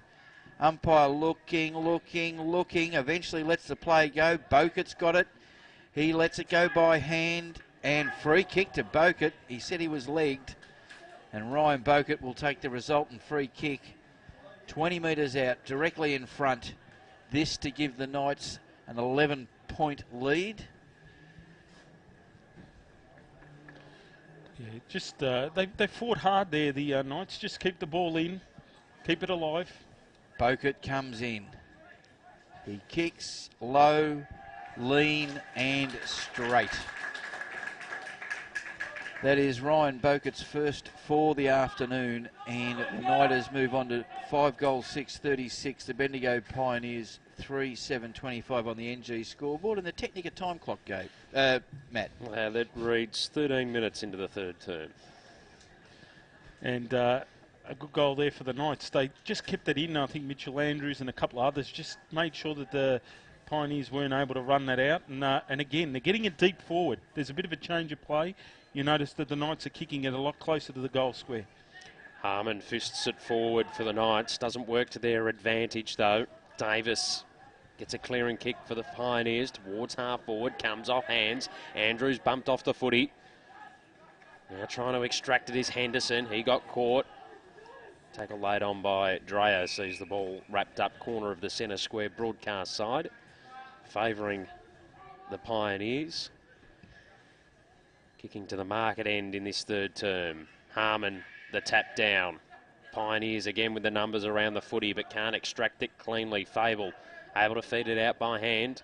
Waiting on the outside was Andrews. Got collected and pickpocketed by Christensen. Goes inside 50. And 50 metres. It should be, but I don't think it's going to be awarded. Freo won by 4 points. 4 points. So the Northerners had a couple of shots at goal. Todd Goldstein apparently did, and there was a rush behind there as well. That's 50 metres, Gabe, every day of the week. It should have been. And twice on Saturday. Ball in the middle of the ground. No mark, says the umpire against Wheeler. Good work by Fable. Just gets it out of his hand. Hocking puts in a little shorty to Gillard. He works his way through heavy traffic back to Bell. Bell goes out wide to half forward and finds Lowton. Lowton pops it up. He's looking for Della Rocca. Gets to the front position, just spills it. Ball kicked and slung at the same time. Oh, good Luck's mark. a fortune. Well done, good mark. Is that Boket again? And the mark is taken by, is it Lowton? I'm not sure, but Della Rocca's been a good target in this third quarter. They've kicked a lot of ball around that centre half forward area to Della Rocca, and he's competed very well. I think it's Lowton. Oh, he's hooked it, whoever it is. Binion, I think. Binion, sorry, Binion. Sam Binion. Couldn't pick him up for a minute. Score check, 5-7, 37 to 3-7, 25. It's 12 points the difference as Bendigo bring the ball back in, Matt. Almost a mark to the Knights. Comes off hands. Davis turns the ball over. Knights with another opportunity to go inside 50. Andrews got stripped of the footy. Bendigo under pressure on the half-back line broadcast side. Henderson at the bottom of the pack. Fed it out but turned it over. The kick inside attacking 50 for the Knights. Good strong grab taken in defence by Cooper Jones. Looks to settle things down. Given the hurry up from the umpire, decides to send it straight down the corridor. The big man Harmon came in from the side and takes a good grab. Good mark. Harmon looked to give the handball off. As Farcioni waiting for it. Ignores that and decides to send it long to the top of the goal square. Almost a mark. Not taken by the Knights, but they're going to get a goal thanks to Agosta. That's his second. And the Knights move to 6-7-43. Bendigo 3-7-25 on the NG scoreboard. Gone about 17 minutes in this third term on the Technica time clock. Just getting that ball a lot deeper in the forward line. So at least put some pressure on the Pioneers. So that big long kick. So there's clearly been a change of game plan in that in that second half or in this third quarter. Della Rocca, they're kicking it high. Chaos balls. Yeah, it's the way to go. Up she goes. Harmon has a good leap at that. Gets the tap. But Bendigo get the clearing kick. It's through Sheehan. They kick up forward and the mark has been taken for Bendigo. Second in line. And that mark is taken by Byrne. I think he's the danger. He's the only one that looks like causing havoc for the Pioneers and for the Knights. Angus Byrne, he's on a 45-degree angle. He'll kick from 30 metres out, kicking to the Preston market into the ground. He kicks, gives it a fair old go, but it's hooked to the right, through for a behind. 3-8. 3-8-26 to 6-7-43. The Knights bring it in. Lentini. He's going to switch to the grandstand side. Spots up a man. McKenzie finds Grace. Could have got the arms chopped there, I thought. Yeah, it should have been a free kick. But close to the line anyway, and the umpire will throw this in. Right in front of a very busy grandstand here today for round 12 action. Up they go. Grace had the jumper pulled as well. Might have been a bit stiff in the last couple of passages of play. The ball goes forward for Bendigo. Wheeler applies the tackle vociferously. Vociferously? That's a big word. And the Northern Knights, through Ollie Wilson, take the free kick. Now they work it off half back through Farcioni. Grace getting manhandled, and he's getting a bit dirty on it too, Joel. And the free, I think Ward is going to take the free kick, Joby Ward.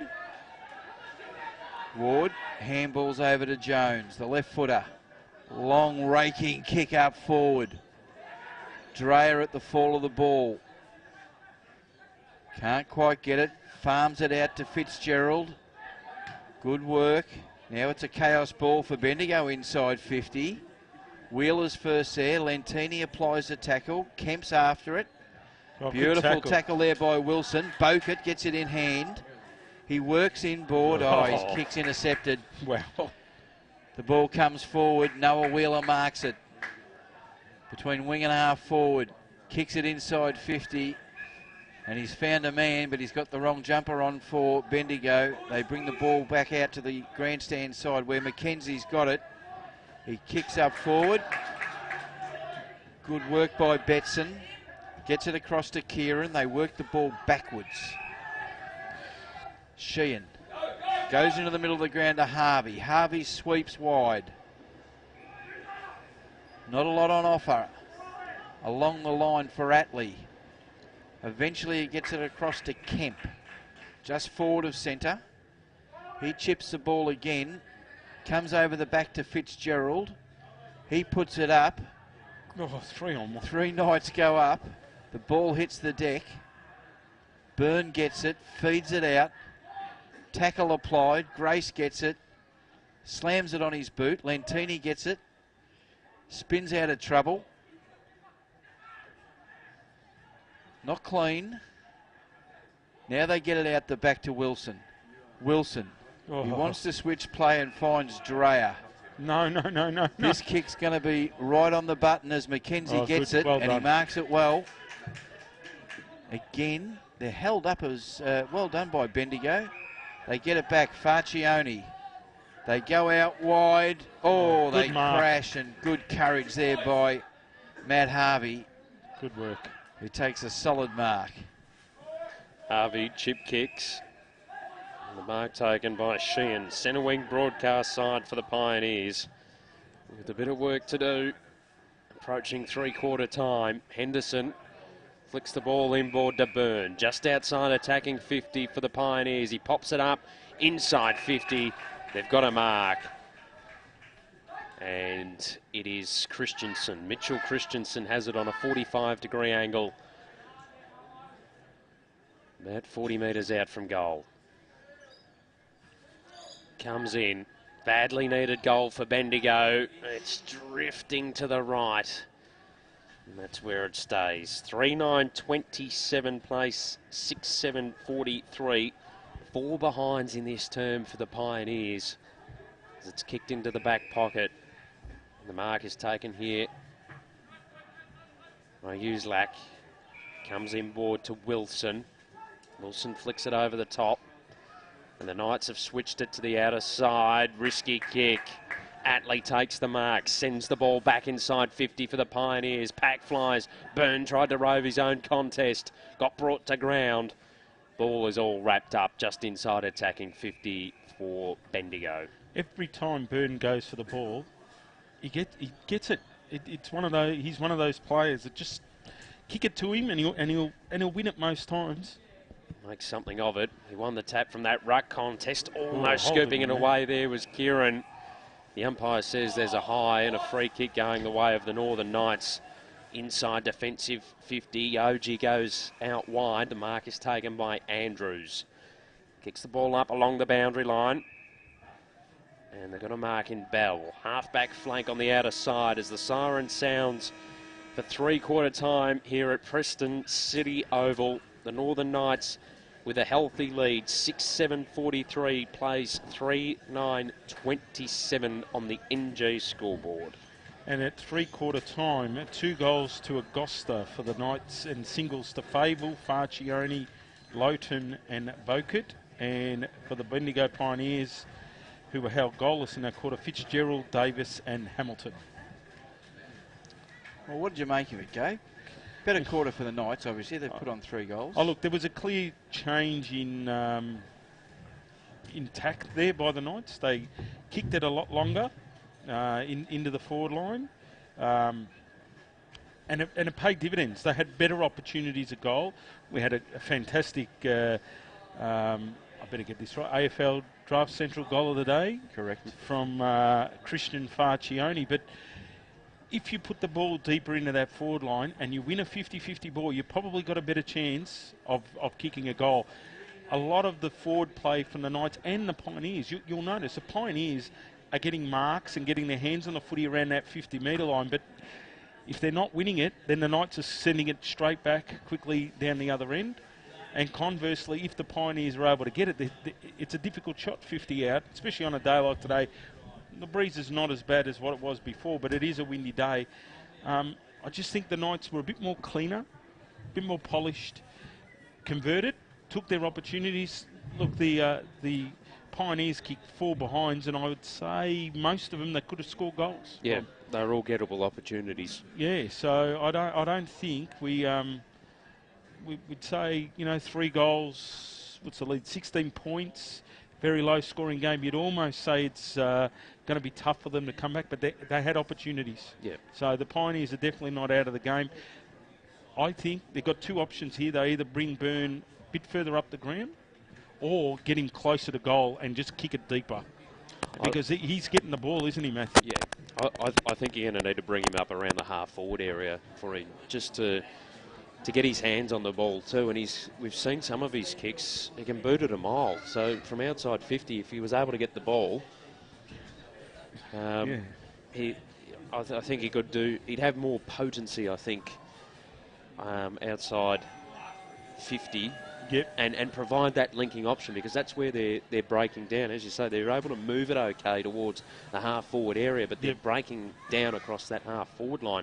Similar sort of way the Knights were in the second term, and as you pointed out, they were able to overcome that by sending the ball in deep. I remember Harmon about halfway through that quarter set up a goal for them, which was a good tactic to employ. But yeah, looking at the scoring shots from that term, 3-4 to 4 behind. So just when they had control of the footy, Bendigo, they just couldn't capitalise. Similar to what happened a couple of weeks ago at Rams Arena against the Calder Cannons. When they had the opportunities, they just couldn't make it as effective as what they would have liked. Yeah, I think the other thing that does help the Knights is that they're better players, they're more skillful players, got their hands on the footy a little bit more. So Farcione got a lot more of the ball.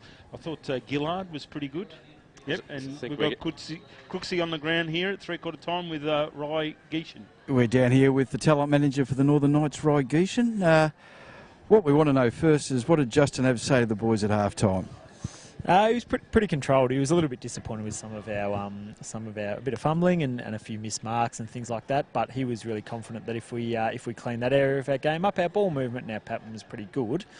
So he was pretty composed, and he just said if we just clean up a few of our forward entries and a few costly errors, that he thought we'd come out pretty hard in the third quarter. We did. We were impressed with Della Rocca as a target up forward in that quarter.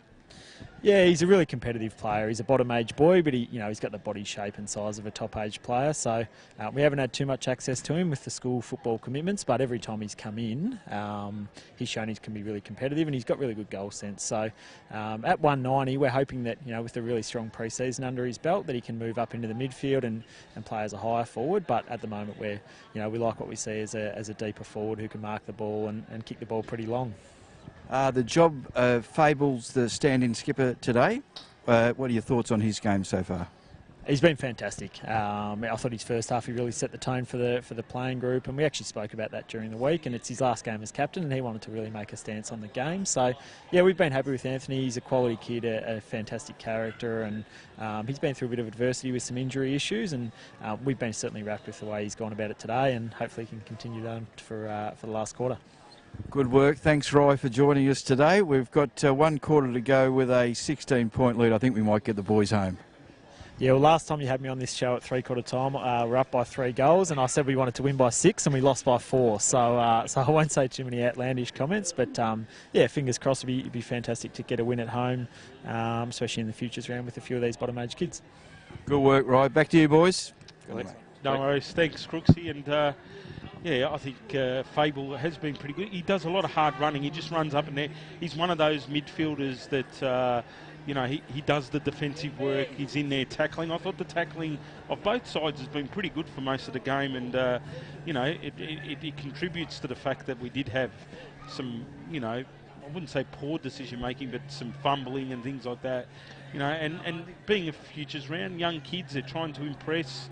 There'll be a handful of spots for the rest of the year for some of these kids to fill in once the players come back. So and just on Fable too, as you brought up, because there's so many kids in the side, his decision making has been pivotal, and he's a player that, with a couple of the stars out of the side for the Knights, he's accepted that responsibility, and by the sounds of things has really taken it on board and helped him to develop as a player. He's seized on the opportunity, and I think he's going to be a I think he's been one of the most consistent around the ground for the Northern Knights. Yeah, like in that quarter, the three that stood out just purely because of decision making. I thought Gillard, Dreyer, and Fable just using the ball well. Farcione got his hands on the footing because he's a highly skilled footballer. He tends to use it quite well. I thought Harmon in the ruck was good in that quarter. Target around the ground as well, very competitive, and even Joel Grace. I think they took a bit of advantage with the height, and hopefully they'll use it. For the Pioneers, they've just got to keep running. They've just got to keep moving that ball. They've tried to take risks. Sometimes it hasn't worked, but their transition from half back to half forward, you'd say most of the time it's been pretty good. And I think the question now is that they've got to make a tough decision because they've got one match win. Or I think they've got two guys that are clearly doing quite well, and that's Kemp off half back, and also Byrne in the forward line. So with Byrne, do they move him closer to goal and kick it deeper like the Knights did in that third quarter? Or do you bring Byrne further up the ground and get him to use the footy a lot better going into the forward line? And the other one is they've had Kemp running off half back. He probably wasn't as effective in that third quarter. Maybe do you push him further up the middle of the ground and see if he can have an impact there? So it'll be just interesting to see how they set up the Pioneers. As I said, they had 4 behinds that quarter, but each one of them could have been a goal. So they're not out of the game at this stage, but they just want to be able to get at least the first goal on the board, get a little bit of confidence. They want a clean passage of play in the opening minute. I think not only do they need the clearance, but they need to hit up a few targets just to get a bit of confidence with their hands on the footy. Yep. As they've broken up, and now the Knights have just broken up. So Byrne looks like he might go deeper forward. He looks like he might go towards a goal square. So that's maybe he's paused. Let's see what happens here. But I've noticed Kemp is still playing it off half back. So they want to get the footy in his hands as much as they can, because in the first half when he was getting a lot of the footy, they were doing quite well. So about to get the final term underway here at Preston City Oval.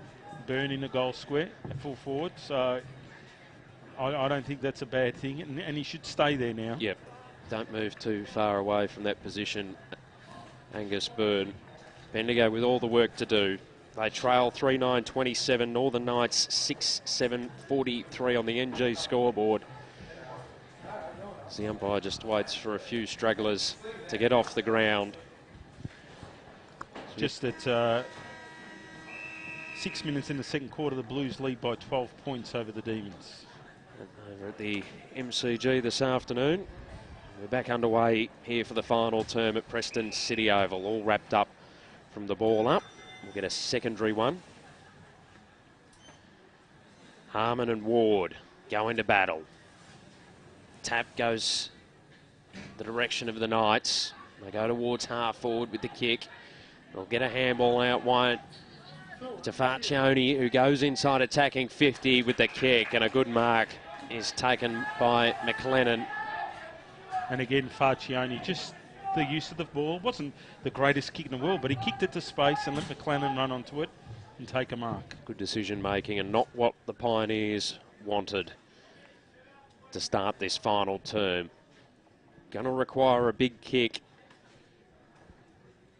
Matthew McLennan drifts across the face. Going to fall short too. No mark. Top of the goal square. Comes off hands.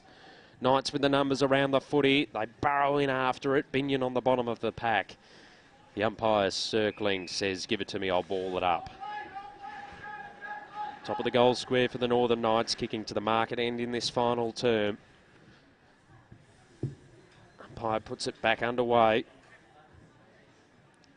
Knights fumbling. Betson lost it. Opportunity here. The handball flicked out to McLennan.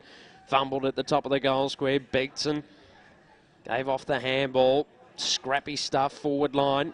Farcione now with a wild shot on goal. Comes off hands again at the top of the goal square. Kick around the body there, and a goal from Lentini. Oh, hang on.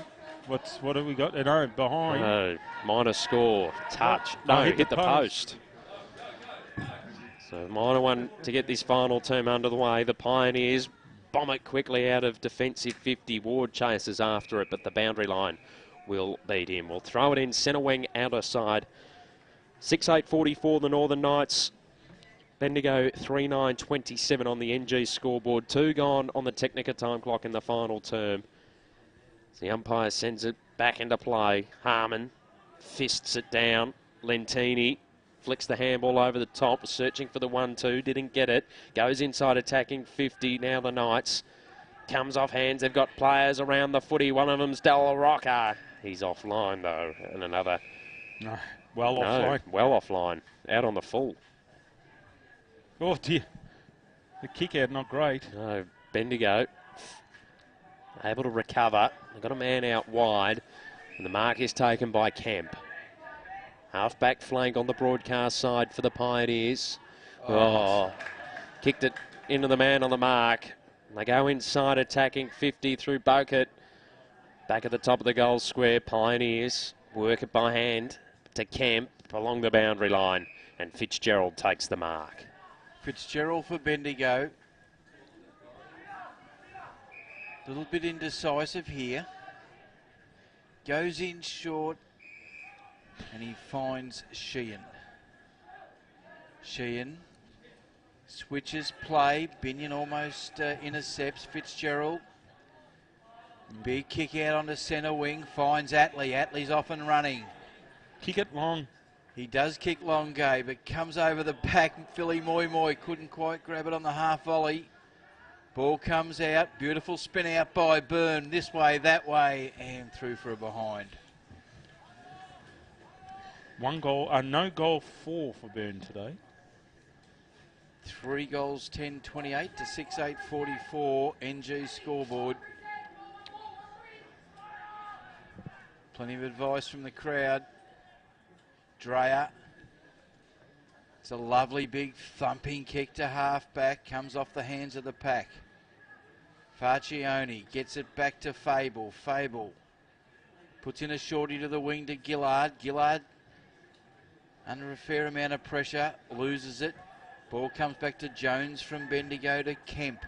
To Harvey. To Henderson. Henderson goes into the middle looking for Fitzgerald. Nice take, Fitzgerald. Back to Henderson.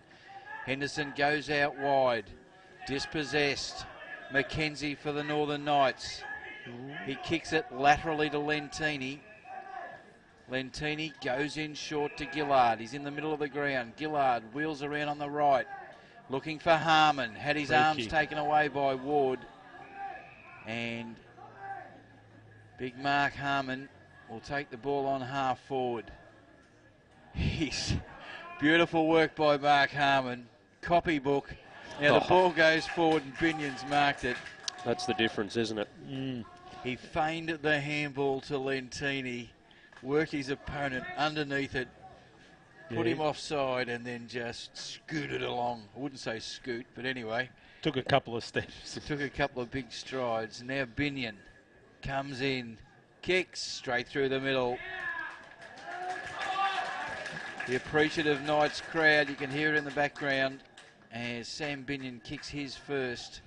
And the Knights move on to 7 goals, 8-50 to the Bendigo Pioneers, who are 3:10:28 on the NG scoreboard and the Technica time clock in this last quarter. It reads at 6 minutes. So it's paid dividends again, that long, deep kick, even by the ruckman. And that time, Binion was able to take a mark. But once again, the Knights just a bit cleaner in this second half. Grace, the tap down. Farcione got caught. Gee, did he have prior opportunity? According to the umpire, no. Kick out to the broadcast side. Fitzgerald takes the mark. Sends the ball inside attacking 50. Searching for Byrne. Couldn't take the grab. And we've got a Knights played down too. And it'll be holding the ball here. Free kick going the way of the Bendigo Pioneers. There's a tackle laid on by Byrne, so he'll get the free kick. 45-degree angle. About 45 metres out from goal. Crooksy very much need this. They need the goal. An understatement and a half. But he's been good. He's tried very hard with the poor delivery inside 50. He's got his hands on the footy a fair bit today. Angus Byrne comes in. Left foot kick on its way. Beautiful. Bendigo moved to 4:10:34. They still trail the Northern Knights 7:8:50 on the NG scoreboard. 7.5 minutes gone on the Technica time clock in the final term, and that was Byrne's first goal of the day. Reward for effort. Very much so, and much needed there for Bendigo, and it's paid dividends. We've got a goal already out of the Byrne move to full forward. Beautiful kick off the boot. Wasn't it? It Lovely just to watch. clean, and the umpire didn't have to move. And you know, you don't have to kick the leather off the footy. You just got to time it. Grace up against Ward. Grace gets the tap down, but Bendigo get the clearance through Davis. Lewin Davis. He kicks to half forward. Mitch Andrews first on the scene. He taps it in front of him. He's under pressure from Harvey. Dreyer. They get it back. Ball tied up. And out of bounds on the full. Too far for me to see. I'll take the boundary umpire's word for it. It's a sun-drenched Preston City Oval in the last quarter here. Beautiful kick, the red Sharon against the dark sky.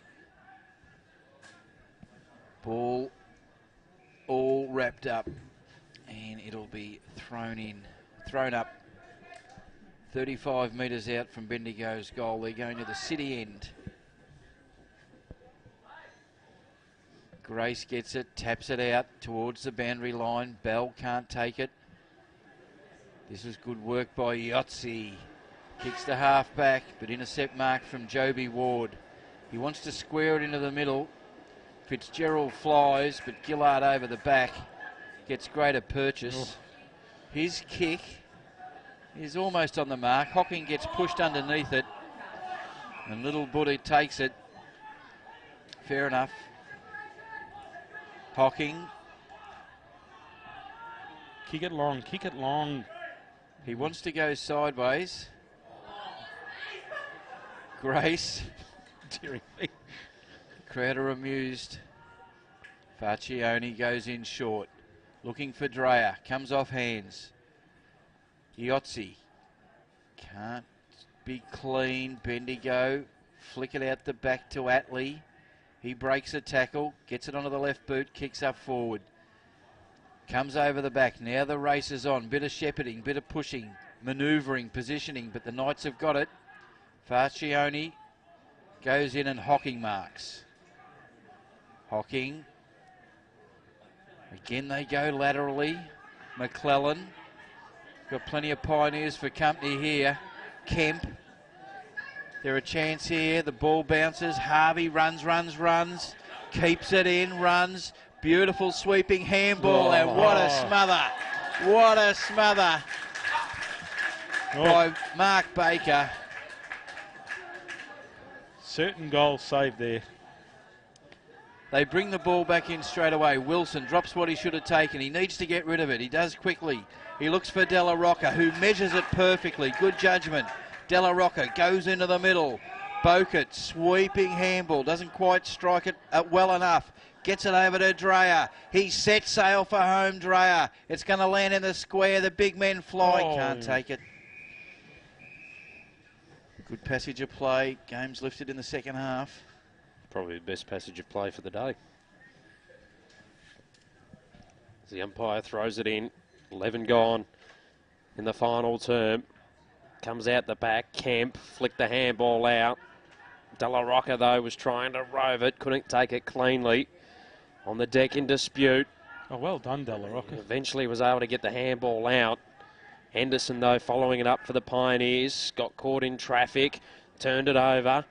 Handball back inboard for the Knights, and the shot on goal there. Andrews. Yeah, misses. Minor score. 7:9:51 plays for 11:35 on the NG scoreboard. 11.5 minutes into the final term on the Technica time clock. The Pioneers bring it back in. They're going to mark just in from the boundary line. Broadcast side through Wheeler. He's turned it over, though. Opportunity for Yodji. Got the handball across to McLennan. Should have handballed. Should have handballed. And he sprays it. Another minor score. 7:10:52 plays for 11:35 on the NG scoreboard. Pioneers a booming kick out of defence. Kieran hits up Jones. They've got players in the middle. One of them's Henderson. He ignores that. He's still open. They decide to go further afield, and in the end, it was a good decision. Harvey takes the mark. Centre wing out of side for the Pioneers. Goes towards the top of the 50. Mark taken here by Clohessy. Clohessy sends it inside, attacking 50, searching for Byrne. Got punched out of his hands. Pioneers front spot. Harvey shot on goal. Vacant goal square. Doesn't get a kind bounce over the boundary line and out of play. Who opened the game up? What happened? Yeah, I was going to say that was Bendigo Pioneers' best play there. Who kidnapped all those players from the first 3 quarters and put these ones down? Good to watch. Yeah. Ball to be thrown in. Up she goes. Henderson's got it. He sharked it out. Beautiful work there by Darby Henderson. And, hey, this ain't over till it's over, Gabo. That's right. Score check. 7:10:52 the Knights. 5:11:41 Bendigo on the NG scoreboard. 13 gone on the Technica time clock. Just around the grounds, 20-minute mark of the second quarter. The Blues 40, Melbourne 27. Bit of a turn up. Yeah, but that was the Pioneers' best play for the whole game. They've moved the ball okay, and that was probably the best of the lot. Up they go, Harmon. Gets it contest. Down, Marciano. No, now it gets across. This is taken by Sheehan. He goes inside 50. It's a bit of a half volley. Byrne picks it up. He's collared. Just slings it out the back. Throw. Good Throw, ball. says the umpire. And the free kick will go to Wilson. Wilson just puts it up in the air, and the free kick will go back to Sheehan of Bendigo. Go long. Sheehan kicks it inside 50. They're looking for Harvey. Good. Wilson just chimes in with the solid defensive fisting punch, which sends it over the boundary line and out of bounds. Beautiful winter sunshine late here on Sunday. Up she goes. Byrne gets the tap down. There's a snap at goal. That wasn't the siren. That was the... I think it was Harvey. That was the 3:58 to South Morang from Southern Cross Station. Andrews brings the ball back in. Dreyer, sorry. Maxi Dreyer, 2 bounces. Runs his full complement. Kicks to centre wing. Harmon in front. Can't take the ball. Hits the deck. Umpire has a good look, comes in and will bounce the ball. Centre wing, Mary Street side of the ground. Harmon taps it down. Henderson's underneath the pack, trying to feed it out, and feed it out he does. Now it's Keck over to Moy. Quick hands, intercepted. Yotzi to Bell. Bell goes up forward. Della Rocca flat-footed on that occasion. And Bendigo take it. Rocky Marciano just goes over his head. Lowton gets it. Handballs. Now the little kick, looking for Bell. Bell works his way to the front. Thought he might have been paid a mark there. Bit stiff there. And the ball will be bounced. Thrown up. Just inside the centre square, right in front of the grandstand. Harmon, front position, taps it down. Bendigo been good at the stoppages all day and the clearances. Henderson gets it out to Fitzgerald. Fitzgerald looking for Harvey. He can't quite take it. Gee, they've got numbers here. If they can get the ball out the back. Now it's Harvey. He has a look on. No, lowers his eyes. Well good done. work. Good vision. And here we go. This will be interesting. The mark has been taken by Will Hamilton. He has 1 goal to this point of the day. Yeah, I think he kicked the first goal of the game, from memory. Hamilton on a 45-degree angle, but he's only 11 metres out. Comes in, kicks, puts it through for Bendigo. They're within 4 points. 6-12-48. They trail the Northern Knights 7-10-52 on the NG scoreboard. The Technica time clock ticks over to almost 17 minutes in by the time they bounce the ball. Gabe. Game on. 4 points the difference, and Bendigo just playing their best football. They've left it right to the last minute, but they're playing their best football. They're moving the ball. They're getting it deeper. Both sides in this second half have kicked the ball a lot deeper into their forward line and been a lot more dangerous. Ball up in the middle, crucial one. The tap goes the way of the Pioneers. Clearing kick, though, from Yodji. Goes towards the half-forward flank on the outer side. Getting there first, though, will be Davis. Fumbled the footy. Knights with possession of it on half-forward. The kick inside, attacking Great 50 kick. from Benyon. Puts it to a contest. Got punched out of everyone's hands. It's on the deck in dispute. Knights coming through. Flick the handball out of the contest. A shot on goal is sprayed across the face from Gillard. Bouncing ball in the pocket. Comes off hands, tackled there was Agosta, and he didn't dispose of it legally. So Bendigo get a reprieve. Oh, no. Oh, wow. And that just about sums up the day. Sam Binion with the intercept mark.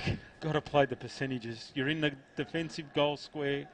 I know it's only 4 points of difference. You've still got about 5 minutes of play, so there's still time. Kick it long and get it out of there. Binion looking for goal number 2. And you go. Works it to the left, but it's through. Goal. Binion gets his second. And the Knights move to 8-10-58, back out to a 10-point lead. Bendigo 6-12-48 on the NG scoreboard, 18 and a half gone on the Technica time clock. Wow. I know it's futures round, but, you know, hopefully they learn, these kids. They're getting in their opportunities, but you just got to hoof it out of there, especially when you're only 4 points down. It's right. You'd rather have a 50-50 at 80 metres out than turn it over. Ball, Fable. Goes forward, Lowton. Liked his work, Lowton. Yeah, he's been all right. He's winning the ball well. Just a little bit of execution, I would say, with Lowton. He kicks inside 50, and the mark is taken for the Northern Knights inside, and this is Binion again. Is it Binion? Yeah, I was going to say, it looks like Binion. He's got the sun in his eyes. He'd be on a bit worse than 45 degrees, Gabe. Pretty hard to tell from here. Yeah, about 45, maybe a bit less. 42.5, Crooksy. Thank you. Sam Binion. They lead by 10. He comes in. Bit of a hush. He comes in. He kicks. It's across the face. Won't be a score. There's a lovely mark taken at the back. I think I've got a new favourite Northern Knights player, Gabe. You know, I've always been Crooksy, wait. I was going to leave this till after the game, but you're going to beat me to it, so beat me to it. I'm a bit of a Paddy Della Rocca fan. I reckon he shows something. Della Rocca kicks. Oh, it was a good steer, good try. No, it's a goal. He likes it. No, it's a goal, Paddy Della Rocca, you star. He tricked everybody. Well, the goal umpire did. I don't know where the goal umpire was going, but it's a goal. It was like an around the corner kick they're all doing now, but he sort of kicked it not quite like that. No, it probably didn't come off the boot exactly the way you wanted to, but I think you see what I've seen, Crooksy, with him. He's a competitive beast. Now I look at it, I'm looking a bit more. He's a bottom major. Yeah, he's... Another one from the Banyule Footy Club in Marsland. I like him. I'm getting number 39 on my Knights duffel coat, I can tell you. Back in the middle, Grace is wrapped up. Just got boot to ball. Sheen was able to collect, sends it towards the half-forward flank on the outer side for the Pioneers. They just work it by hand to Davis at centre half-forward. Gets around traffic, long left foot kick. It's offline and out on the full. Free kick going the way of the Knights. 190 if he gets to about 195 and a little bit of honest cooking during the off-season.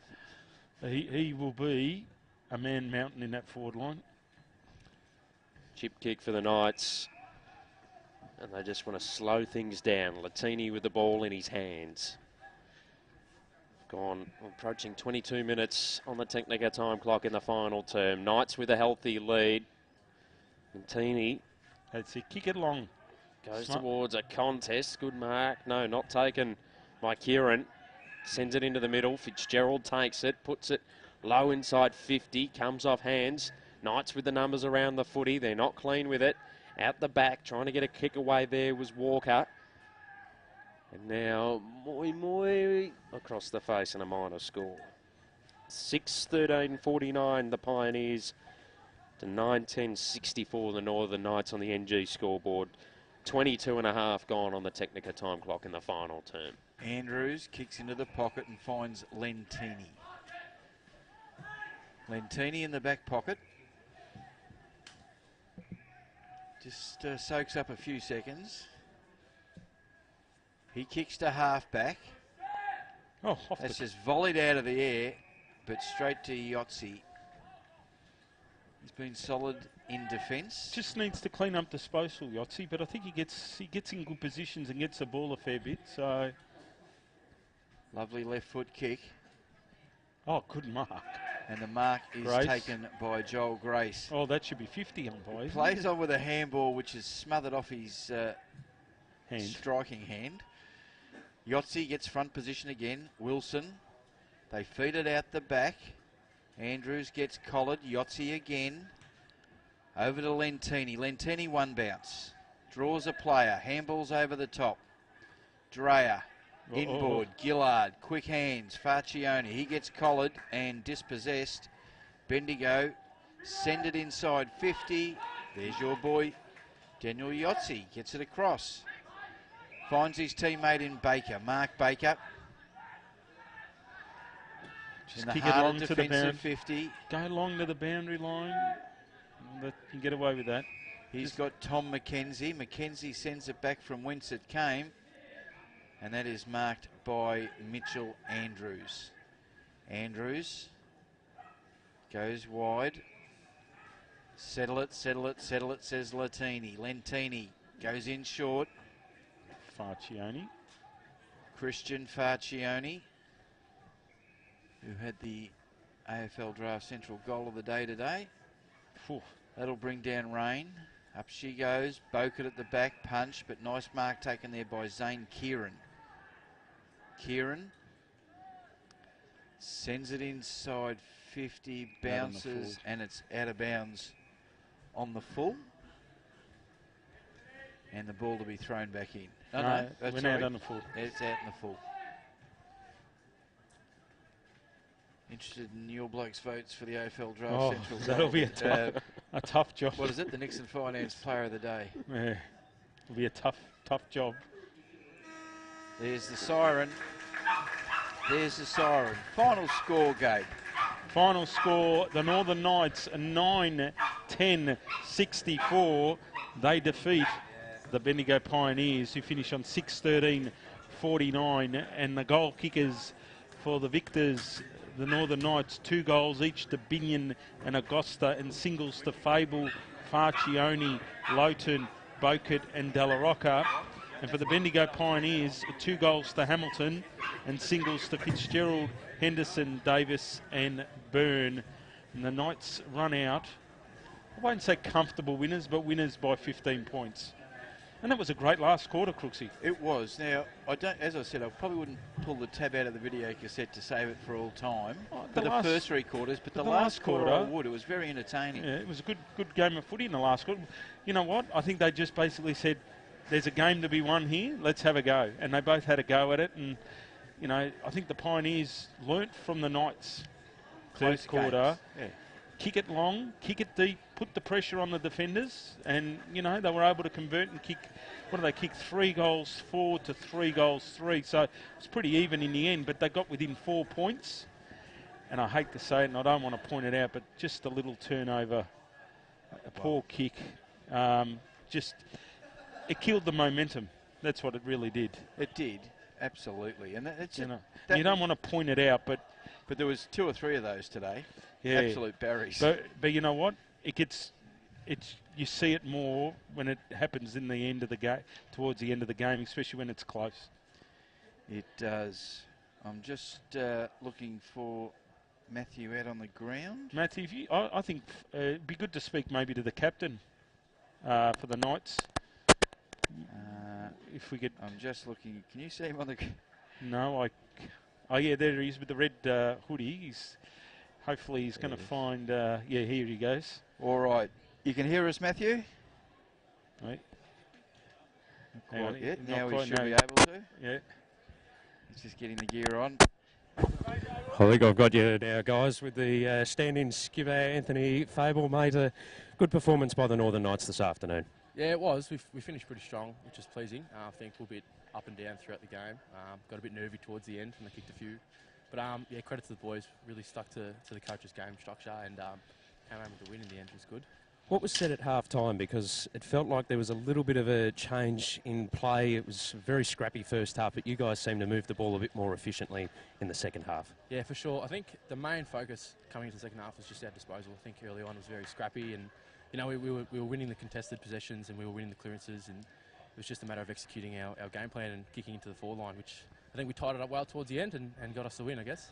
What about your own performance? With a few guys out on representative duties, you stood up, took on a bit more responsibility, and you seemed really composed around the footy. Yeah, well, I think it's our time to shine. You know, we got the Vic Metro boys. We'll come back next week, but missed today, obviously. And you know, we had a couple of bottom majors, Kyoji, who stood up real well in the midfield for us, which was terrific. You know, just blokes that we can depend on who'll do the team thing every time, which is really good.